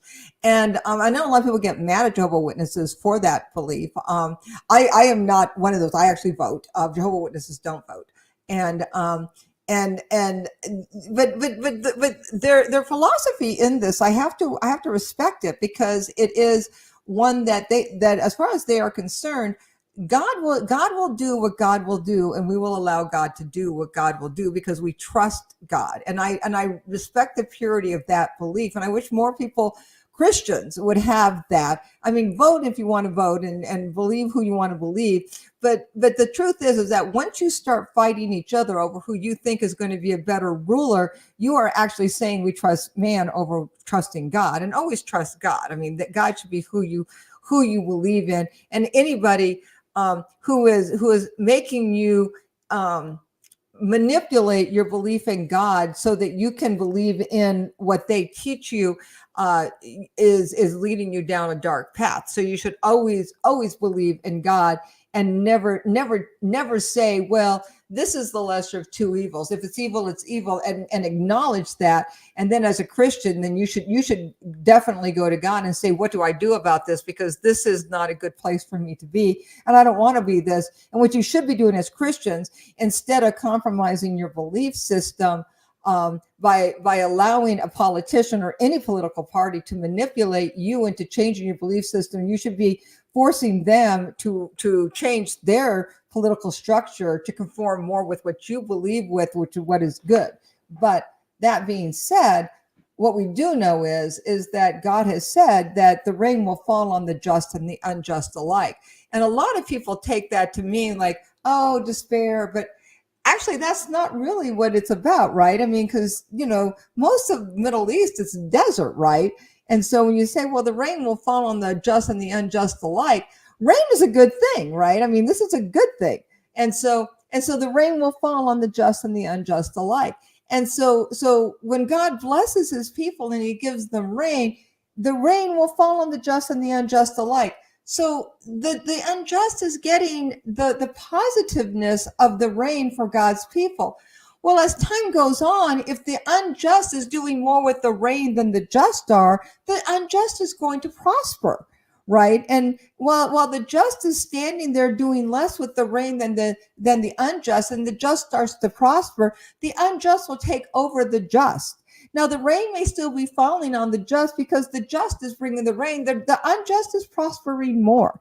And see, the people that are just should realize this: is that God will give you rain because He loves you. But if the unjust is doing more with the rain than you are still going to be held captive.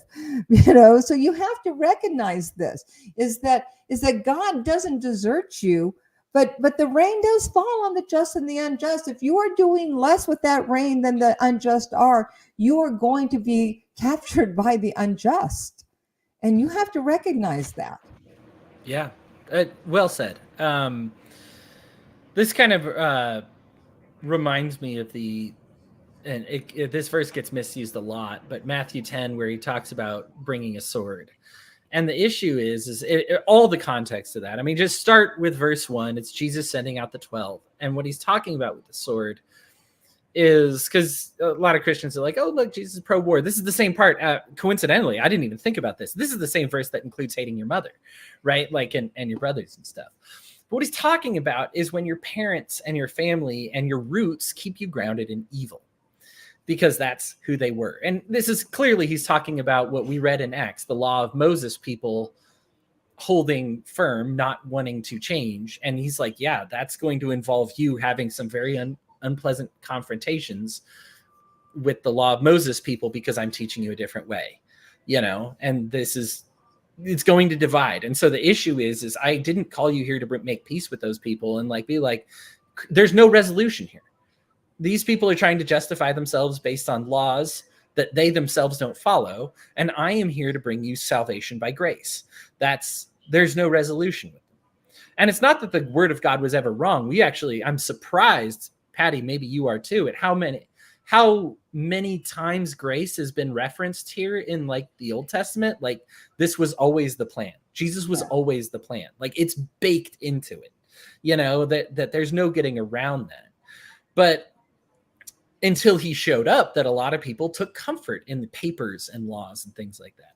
So when we read about this, we're having is that, there's not really going to be a nice, pleasant resolution with a mom or a dad or brother, sister, or even a Christian community that adheres to bad theology.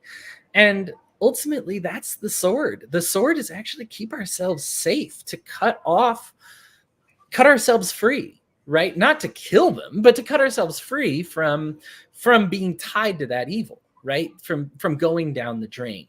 Amanda's talking a little bit here, and I've been saying it's not I like Amanda as well. I like all these people, Ron, Aaron, Amanda. I just want to say, Amanda, thank you very much. She's a very encouraging person to know. Amanda Parsons says, I've been saying it's not a battle between Democrats and Republicans. It's a battle between good and evil. This is absolutely true, especially if we're just measuring fruits. I want to be a welcoming place if you're a Democrat or Republican and you lean one way or the other. I'm not trying to dissuade you from joining the Love First Christians or talking with us, or even keeping your perspectives. I do believe that there is some validity in talking about which evils hurt which people and why it's important to measure those things. So, but I do believe that obviously as Christians, we're called to do good, and that's all. Republicans and Democrats just use the titles because they sound friendlier than evil. That is absolutely true. We like to call a spade, Christians. If it's evil, call it evil. Don't be like, well, he lied, but it's funny. Or they're just trying to do. No, if you're making fun of somebody who's mentally handicapped, screw you. I just that's it. I'm taking the sword. I'm cutting myself from you. You do your terrible thing, and I don't want to go down the tubes with you. Wait, right? Can I just say this is that as far as mean is mean, right? I mean, nobody should be proud of ever being mean. Ever. There's, even Jesus was never mean. He was never mean. You can't find me one spot in the Bible where he was mean. Even when he took people to task, he wasn't mean about it. He didn't do it because he wanted to own the libs, right? He wasn't. That was never his motivation. It was never to be mean. And you're not going to find a prophet who did anything to be mean. No person of God, no matter who it was, whether it was Ruth, Esther, Moses, Aaron, none of them did anything to be mean.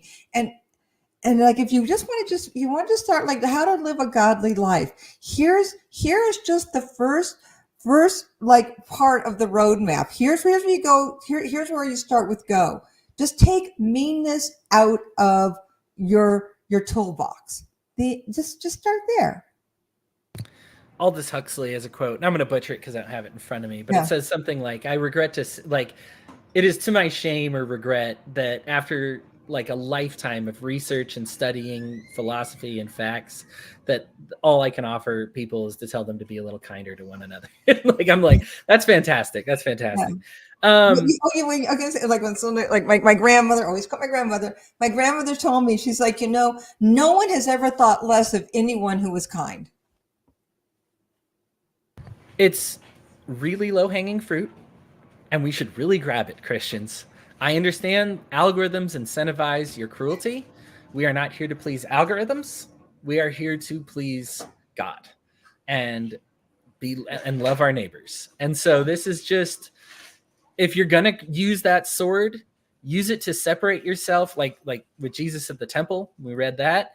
You separate off, your in-group, that's fine. But your enemies, you were called to love them. You're called for them really to no longer be your enemies. We say, Yeah. God, that this is he who gave his life for his friends has the most love, and like he's including his friends in that group, the Romans who crucified him. So like, if Jesus can find a way, then we need to figure out to find a way. Amanda says there are lost people in both parties. The structure and people who control those parties are the problem. That's absolutely true. That I don't like when Christians or libertarians or anarchists or whatever try to hold a high ground by saying like we're better people. Yeah. That is, I mean, we even read how like people aren't even better than animals, right? Yeah. Like, and this is, I'm surprised at how often I've referenced that verse since we've read it, but I think it weighs on me because it just shows like the humility that we need to have, that it's not because we're smarter, better, more just, whatever. Like, it's because of God. All credit goes to him and living that lifestyle. All right. I am surprised I even have to rush this along. It's just this particular conversation has been fantastic. Amanda does point out the armor of God. Think about what the sword actually does in the armor of God. That's a good one. Yeah. Sword of righteousness. Yeah. It's righteousness killing others. No, this is something that is for your benefit. All right. So there's a verse here that gets quoted in like military circles a lot, and it's, you sow the wind and reap the whirlwind. Now, reaping the whirlwind sounds like a really cool thing, but it's actually really bad what we're doing here. It just sounds like a cool verse. Do you remember I'm sorry to quote a rated R movie, especially one this bad, but like Pulp Fiction, that Samuel L. Jackson was like, I use these Bible quotes because they sound so like cold and cool. But then he's like, oh shoot. But then I realized I'm supposed to be the shepherd. Like, I'm actually supposed to be the good guy. And that's kind of what this Bible verse is to me, that like it gets quoted to be like, I'm the whirlwind. But it's actually like, you don't want to be that. Like, you are actually the sower and you really shouldn't sow wind. So the concept of wind is like foolishness, nothingness, right? This is what we're talking about here. The problem is when you sow enough foolishness and nothingness, it might all be like wind, but it creates a storm. So think about this with something like gossip or judgment. It seems kind of innocent, right? It's stupid, foolish, it's vapid. I'm just like, oh, they're stupid. Ha, ha, ha, ha, ha. Okay. Yeah. You don't think anything of it. You're like, people call people stupid all the time. It's not really a big deal. Whatever. I call people stupid sometimes. Whatever. But when you reap what you sow, when you've sowed mockery, insults, judgment, gossip, what is it that you reap from that? These people's lifestyles turn into turmoil. Yeah. And I love this idea that it's a turmoil of nothingness as well. When you participate in gossip, you get gossiped about. When you participate in judgment, you are judged, right? Judge not lest ye be judged, right? You're going to get judged if you judge other people. And this creates a storm. So it might seem like an innocent little gust of wind here and there. But when you plant it, you get all these gusts of wind that are coming from all these different directions. And you then all of a sudden get a tornado that you're swept up in, and it's out of control because it's just wind. It's just a little pressure system, whatever it is, but you participate in that and you get blown away. I love this symbol. I love this idea because we just think about this like it's innocent, it's stupid, it's a white lie, it's a white sin, it's a whatever, it's just a dumb thing. And these people's lives are often torn apart by these white sins, right? Like, just most of us aren't like committing genocide and then getting assassinated, right? Like, that is not a reap the whirlwind kind of situation. That's not wind. That's a brick, right? I threw a brick and got the brick thrown back at me. But this is also talking, when we say live by the sword, die by the sword, this is also like live by hurtful words and die by hurtful words. Like, this rules people's lives. I think the reason judgment can be such a tough one to overcome and gossip can be tough to overcome because it's so addictive. And once you throw it out there, it's going to spiral back to you and you get caught up in these little gossipy circles, and it's going to take you every time. From the outside looking in, it absolutely consumes these people's lives and it comes back to them all the time. They reap it all the time. So can I throw something on there? Because again, oh my gosh, I wish my grandmother was here because my grandmother was such a wise woman. But you know, she was from a farm in Provo, Utah, and so, like, you know, she used to talk about, you know, what you sow, you shall reap. And like, you know, like, who understands that, right? Like, you know, oh yeah, okay, so you sow something, you reap it, right? And she sat down and explained to me what that means. From a farmer's point of view. And I'm sure like maybe some farmers here will be like, oh yeah, you know, that's absolutely true. She said, you know, this is a very powerful biblical analogy for people who are farmers, because what people don't understand is that sowing and reaping are two entirely different things. Like, you throw a few seeds down, the seeds aren't many, but a handful of seeds will reap a crop. And so you may sow just a handful of seeds, but that will come back in an abundance. If you cultivate it right, you will get a huge crop back, and it will continue to bring back more and more, you know, of your crop. So when he talks about what you sow, you shall reap, he's not talking about, oh, you're going to get it back. He's talking about it will come back in abundance and abundance and abundance, and it may not stop. So like you have to actually destroy what you have sown to get to stop reaping it, because it is a big deal. So when he talked about what you sow, you shall reap, he, you know, like these people, like they were used to cropping and getting crops. And so they got it. It's like, this is something that once it starts going, you can't stop it. You actually have to kill what you sow to stop reaping. And so when we talk about things, yeah. Amanda says 13 parable of the sower. Keep going, Patty. It's just reinforcing your point. Yeah, but it's like, when you do something like this, you have to really understand that what you have done, it's not, you know, this is like when you start, you know, you may think like it's just like a little gossip. It's like, no, it's not, because what God is making you a promise, and this is not a good promise. You know, when you sow division, he's saying you will reap division, and you're not going to just reap a little division. That division is going to keep going and going and going and going and going, because the source of where you started, you planted a seed, and that seed is going to grow up, and it's not going to just end where if you leave, it's going to continue the rest of your life until you reconcile whatever you did. And this is bad stuff. I mean, God is making you a promise of life. So you have to be very careful with what you sow. And people, and I know people like in their younger days have said, no, I don't care, I'll take the consequences.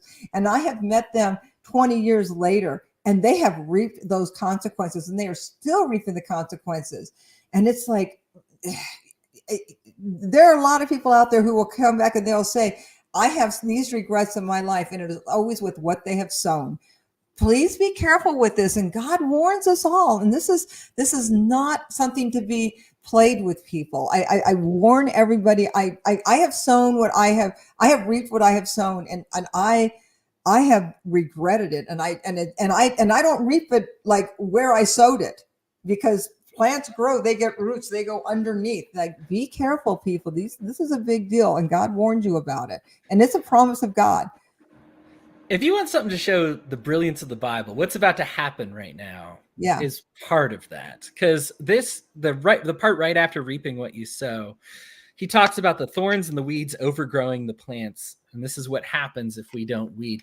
Amanda, right on task, to talk about kudzu, right? Like this arrowroot, right? If you guys Yeah. have been to Ohio or like anywhere in like kind of the, I want to say like the tree part of like the like Illinois, Kentucky, Pennsylvania, if you've driven along the highways, you'll see this stuff like growing along like the roads. It's taken over all the trees. Like the trees are covered in it.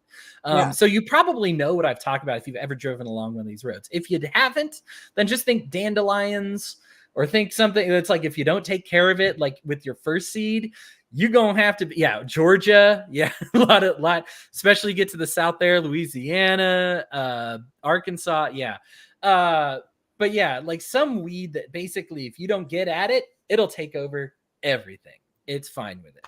So I love the way you brought this up, because it couldn't transfer better to like what the next point that Ezekiel makes is, when we fail to do something about this. Think about, I think a lot of people had this experience, so I'll share it. I know it's happened to me on several occasions, but everybody had a friend group that basically exploded during COVID, right? Like, I feel like everybody can know what I'm talking about, because they had a group of friends and COVID just blew that group up to the point where it's like, even if it's together, the dynamic's not the same. You blocked somebody, you're no longer friends with them or whatever. And why did that happen? Now, here's the thing. The seeds were probably already there. You probably mocked people, right? Like together. And that was really fun, right? Like making fun of people behind their backs. Oh, sure. That was easy. That was fun. Now, all of a sudden, what do you reap, right? You planted a small seed. Oh, I'm making fun of somebody. It can't hurt them. It's behind their backs. It doesn't matter. I don't treat them differently because of this, all those excuses that we make. And then what happens is like all that judgment, mockery, talking trash turns into, well, this is a trash talking group. And now I see these COVIDiots, or these vaxxers or anti-vaxxers, and you want to dunk on them. Hey, this was always a group about mocking people that say stupid things. Hey, this was always a group where we hurt people's feelings, as long as they oh, you just happen to relate to some of those people. Well, F you then, right? And everything blows up. Love that you mentioned, like, what is it with a seed? It's so small. It is such a small thing. I like the idea of reaping what we sow, because sowing righteousness, there isn't a lot of, I think I bring up the puzzle analogy, but I'm going to make it a farm analogy now, that like, it's so much easier to take something apart than it is to put together. It's really easy to kill a crop, like really easy. Right? Like, I mean, you get a kid with a stick and you're not supervising them, they will ruin all your potatoes, right? Like it's like just knocking stuff and boom, dead, right? Harvest ruined, but like doing righteousness is really hard to do. Like it's possible, but like, it doesn't come in bulk like that, right? Like to plant the seeds and to tend to them takes months and months and months of effort, and you can ruin that all. I mean, you even ask a farmer, how fast can you ruin your own crop? Like based on the tools you have right now, maybe an hour, right? If they have like a huge field, maybe an hour to ruin their entire harvest. One good plow, bam, it's done, right? Like, right. And so to reap goodness is such a difficult thing to do. And so the thing is it's now we think of bad evils like shooting somebody, right? Like obviously that's that's kind of what I'm talking about when I'm saying how fast can you undo it all. But let's talk about something that's like more common, which is putting a few kernels of bad fertilizer here and there, right? Just a couple of drops of poison with all those plants, And the thing is like that, like while your plants grow, like good things that you rise up, you get one little, kernel and it turns into corn, pumpkins, potatoes, like, you get all these great things out of it if you care for it and you nurture it. But likewise, a small bad thing will manifest it into a poison that will probably kill, even if it's just one. Think of the righteous thing you did, like all the work and effort that it took to plant those potatoes, and how a little thing like gossip ruined it, right? Like all that work that you have. And this is the heartbreaking thing, and one of the reasons I bring up COVID. and the fights that were had during COVID, because during that pandemic, you probably lost a friendship with somebody that you had a lot of value in. Think about that. Think about how much you actually, I did. I know exactly what you're talking about, because I lost one of my best friends during COVID. So yeah, you're right. And it was, and so you didn't know that. Right. But I mean, everybody has this experience. This is why I use it, is because I feel like 90% of the people listening will know what I'm talking about. And you think about what that killed. Somebody that you had taken that time, that effort, you put in so many good things. And you probably had one little bad thing, which is like, yeah, we talk smack sometimes and whatever. Yeah. Okay. But that now, because you opened up the door to talking smack, you allowed a little bit of poison. And it killed something that you had invested years of time in and built up in, and all these good things. Amanda mentions the parable of the sower, right? The weeds, what happens when you plant something? Yeah, the soil might be good, but weeds will choke that thing right out if you don't weed. And so it's so fitting with this conversation. Like I said, Patty, you might not have known it, but that's where this is going, but it's so natural. And this is the brilliance of Hosea, is it's like, what I'm talking about is weeding here. When we're talking about taking that sword and cutting yourself loose and cutting yourself free, Christians, we got to do some serious weeding right now. When we see a huge segment of us making fun of step parents and calling them childless, we could say nothing and not participate. Is that going to stop the weeds, though? It's not. You got to do some weeding. You've got to get your hands dirty and do some weeding. And if you see your friend, a friend who you've liked thousands of their memes, or they've made you laugh, or you love them, and they get in on the action, you got to do something, because that is a weed that will overtake the entire thing. I was part of a group of friends, and we were like libertarians, right? Again, I hate bringing up politics with this stuff, but politics touches everything like a weed. Politics touches everything. But that we're with this like a weed, right? And they have this small issue, say that we're what we would think is a small issue, gossip, judgment, maybe, but like in a lot of these cases, the libertarian circles I'm thinking of, it's like, they weren't really great about immigrants' rights, but they are so good about economy and foreign policy, and that kills thousands of people. And like, maybe they're not great about immigrants' rights, but I'm going to let it go. What happened to that group of libertarian friends that I had? Ultimately, not only did they concede on immigrants' rights, but that sick seed causes them to turn to a blind eye to the victims of war, to the victims of economic policy. Some of them are supporting bad economic policy. It poisoned everything. And it was just these were great people. I can't even tell you, like, a lot of these people were formative in shaping the philosophy that I have today. Like, they were functionally good and correct people, but they allowed a bad seed to keep going. They allowed their kudzu, their arrowroot, to go. And what did it do? It took over everything. And they are that tree that you look at that just has the weeds that have encompassed the entire thing. And I look at that and say, man, I remember what that tree was. I remember it. But it's giving all its nutrients now to that weed. It's just a weed supplying machine. And that's all. Oh, I like how you say that. It's giving all of its nutrients to the weed. Yeah. That is actually a great way of putting it, is that sometimes what we tend to do is give all of our nutrients to a weed, Yep. And we have to be really cognizant of that, because I know sometimes I do that. And I didn't really think about it until you just said that. And we shouldn't do that. We because the weed isn't worth our nutrients. Yeah. Because weed is bad. The tree is good. Yeah. And Amanda, I feel you left the party for those very reasons. Right there with you. Became toxic, became hostile, not good. Right. And so it's either you leave and save yourself. And for some of us, this is the equivalent of cutting off our left hand so the rest of us doesn't sin. We had investment in that. We loved it. Like, it wasn't a celebratory thing. It was terrible. But like, we got to separate ourselves. So I'll bring this back to religion here, because I hate getting dicey with politics, because I understand some people in the party, some good people. I get it. Fine. But to make this like religious, we have Christians right now. Just take a pretty popular one last week who was like, well, I'm a Christian, so obviously I don't believe that women should vote. Or have the right to vote. And I'm just like, here's the thing. What? This guy is, because we're talking about giving our nutrients to somebody. He's not just saying, I believe women shouldn't vote. This is taking it like Paul's thing where it's like, I don't like it when women teach. At least he says I. This guy is standing up and saying, no, as a Christian, women shouldn't vote, right? Women shouldn't have the right to vote. Or as a Christian, I do this. These weeds they are taking your Christianity. They say, as a Christian, here's what we believe. They'll say it flat out, right? Okay, As a Christian, we believe this. And so they are going to take your nutrition. And so it's up to you to uproot yourself or uproot them or somehow, but get those roots separated, because that is toxic. And the thing is if you just say, yeah, it's bad, but I'm not going to speak about it, you might as well just throw him your support right now, because that's what he's doing. He is saying, I speak for you.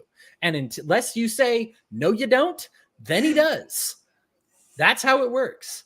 Yeah, it's just, and so like, to me, this is so core with how we got here as Christians. When I look back at the last 50 years, when churches dipped their toes into nationalist waters but called it other things, we're like, well, they're on our side. I don't really want to start a big fight over this. And now you have Christians saying, I'm a nationalist at CPAC, and it's thunderous applause.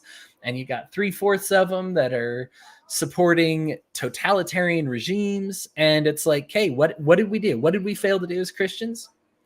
We didn't weed. We didn't go, and when I say weed, I'm not talking like people, right? Like, you don't need to cast human beings out. I even believe the guy who's talking about women don't have the right to vote, I believe he's fixable. I'm not the right guy to do it at this point.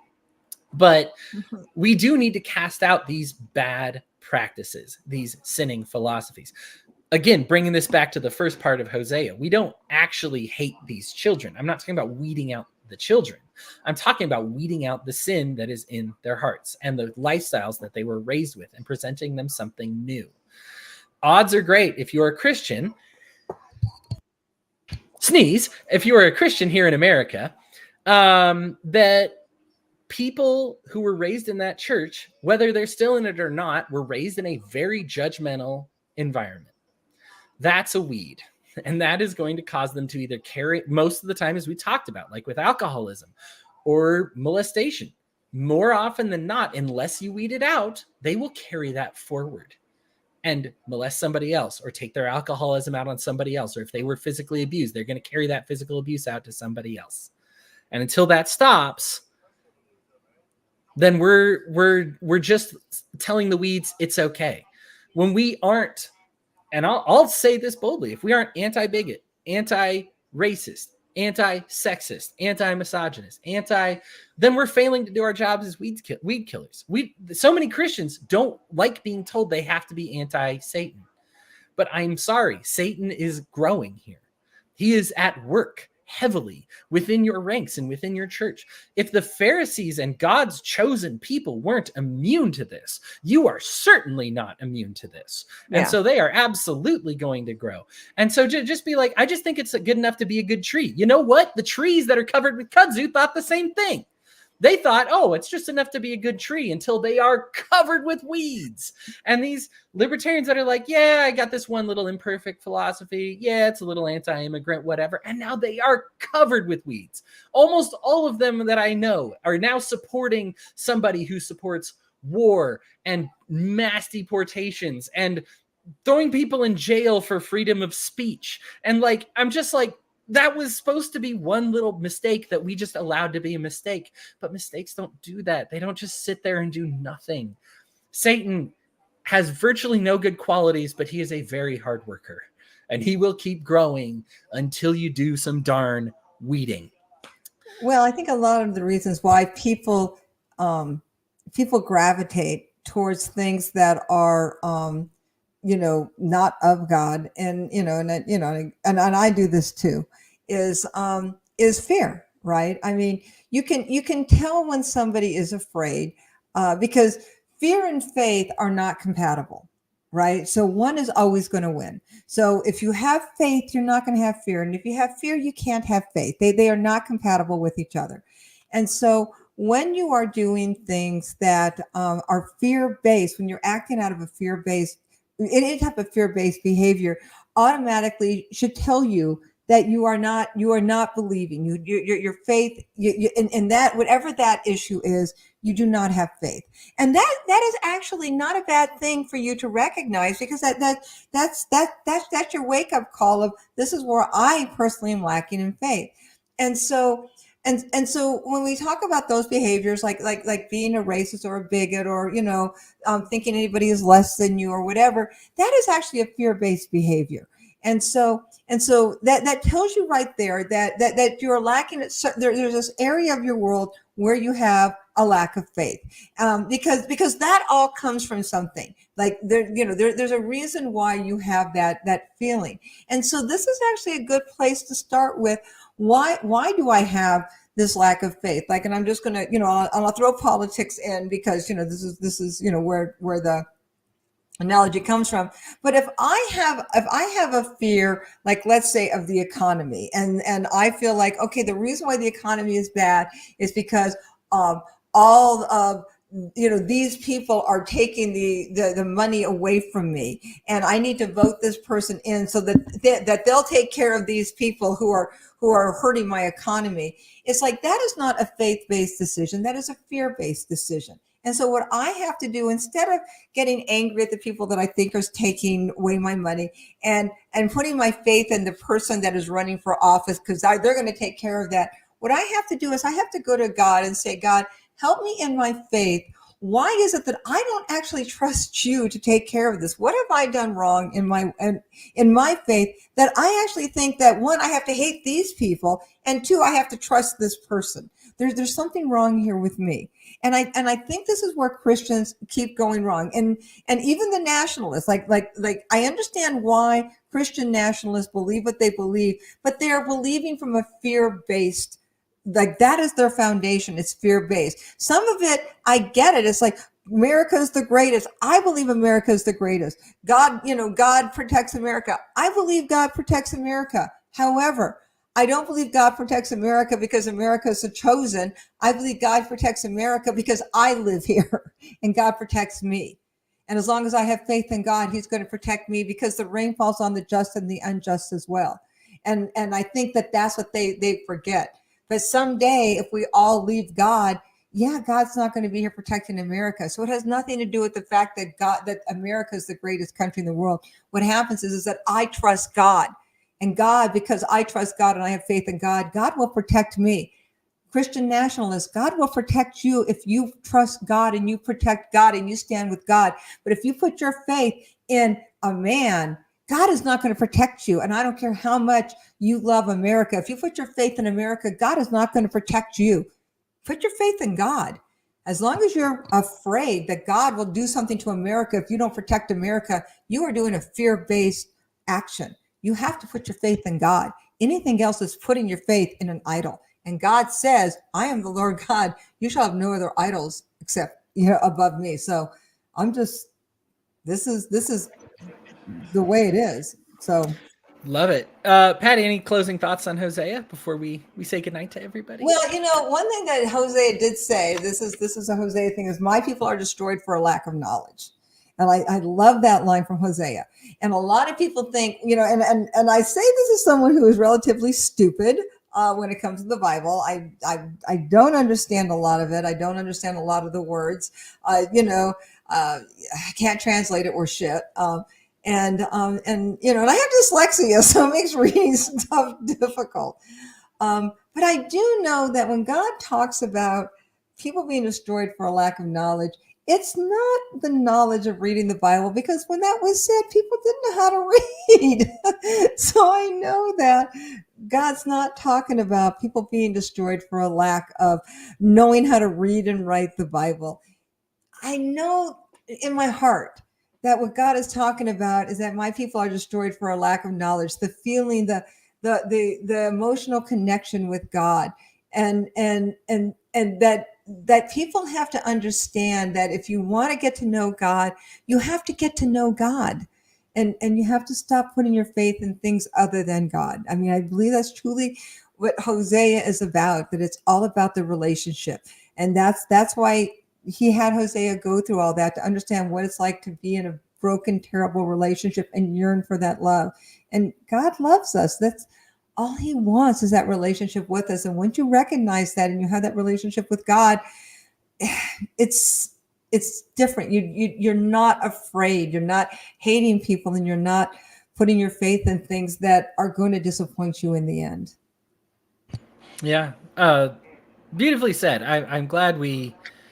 I was worried if we could make this last 2 hours, and now this turns out it's going to be one of our longer ones because Oh my it's gosh. yeah, a lot to discuss here. But I just wanted to say, um, Patty covered it so well. That there is a love that God has. We should not be acting out of fear. Should not be acting out of hate. And I just want to encourage everybody to feel. God clearly matters to God that we feel what He feels, not just no. Oh yeah, we sinned. It hurts. Whatever. Blah, blah, blah. But like actually feel like, okay, do you understand the level of pain that I'm going through? Because I think what that does is that creates a different form of incentives. It's not enough to just know what sin is, but to also understand the way sin feels when it's done against you.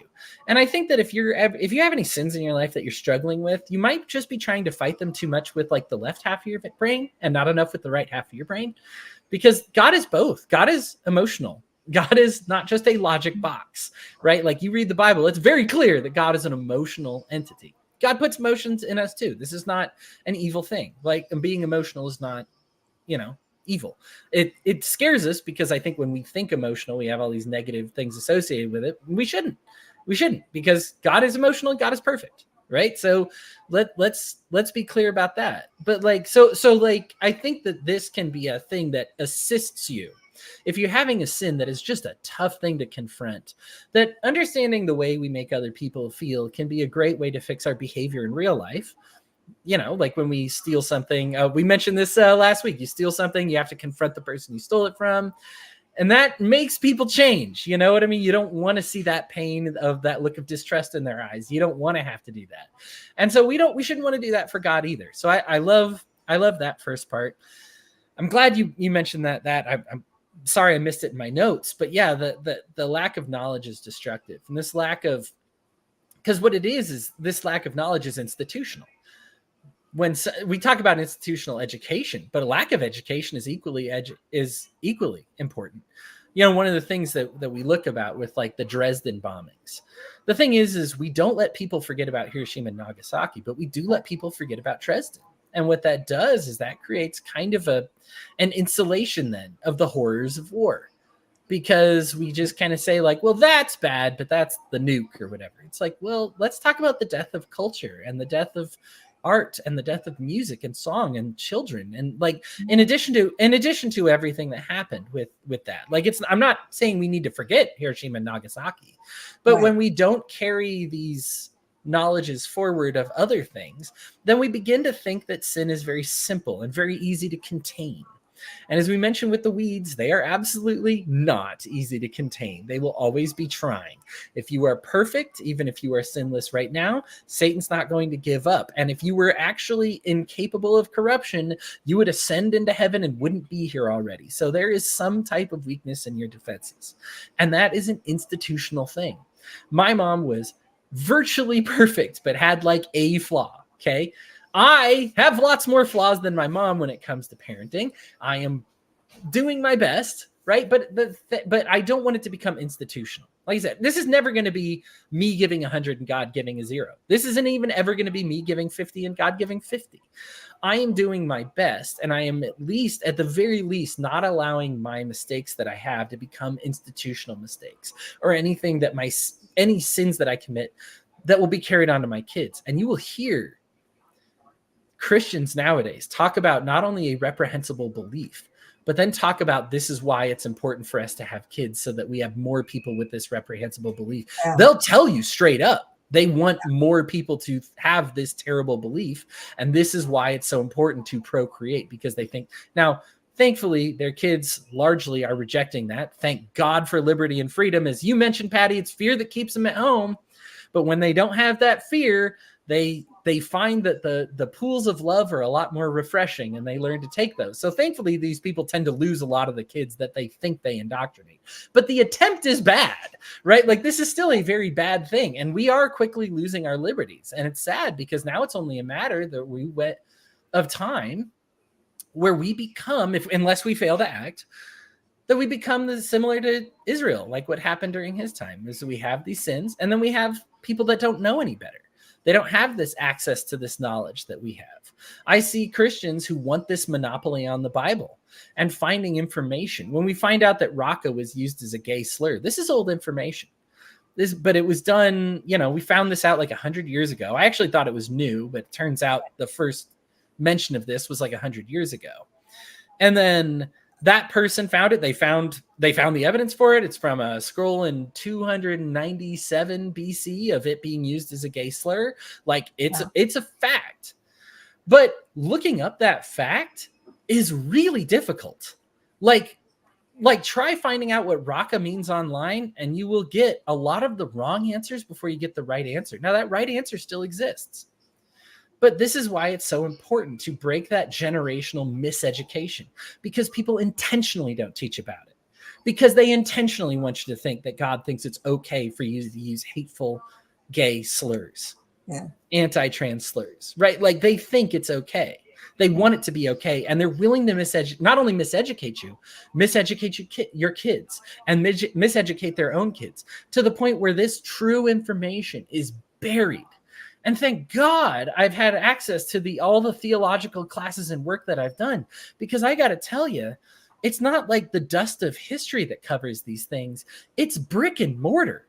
It's a structural, intentional burying of the truth. When I'm uncovering old information about the Bible, it's not dusting off like, just a few little mistranslations here and there. I am getting rid of mistranslations that were done out of malice and done on purpose and done with knowledge and intent. And it takes a lot more work to get rid of something that is a structure, like a floor, like a concrete, right? Like I'm having to dig through concrete to get at the truth. This is what's happened with Israel during Hosea's time, and this is what's happening now for Christians. We're watching people intentionally pervert God's truth and making God's truth be a little more difficult to find, and that knowledge a little less institutional and a little less generational. We absolutely need to do some weeding. And my goodness, we need like a flamethrower right now. The weeds are out of control. It's so clear to see. This is, I won't say Christianity is at its lowest, because crusades and stuff like that, like and Constantine, we've had other issues before, right? But we are at, when we talk about this cycle that we see over and over in the Old Testament, no surprise, it happens in the New Testament too. We're absolutely at the down part of a cycle right now. And if we're ever going to pull up out of that cycle, it means doing a lot of work, and it means doing a lot of intention. Like this is not, I don't get to just dust off concrete. I have to dig through concrete. So if you want the truth of Christianity, you're going to have to do a lot of work. People are going to drag you down.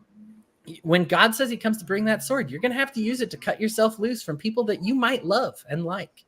And maybe, I'm not saying cut them down or anything, or you don't necessarily even have to cut them out of your life, but you do have to distance yourselves from their beliefs. Otherwise, they will say that they speak for you, and the rest of the world will believe it. All of us have run into a non-believer who says Christians believe and insert the blank is wrong. Yeah. But the thing is, I know why they think that wrong thing. Why would they think anything other thing when they're surrounded with, what they're raised with, what they see on social media?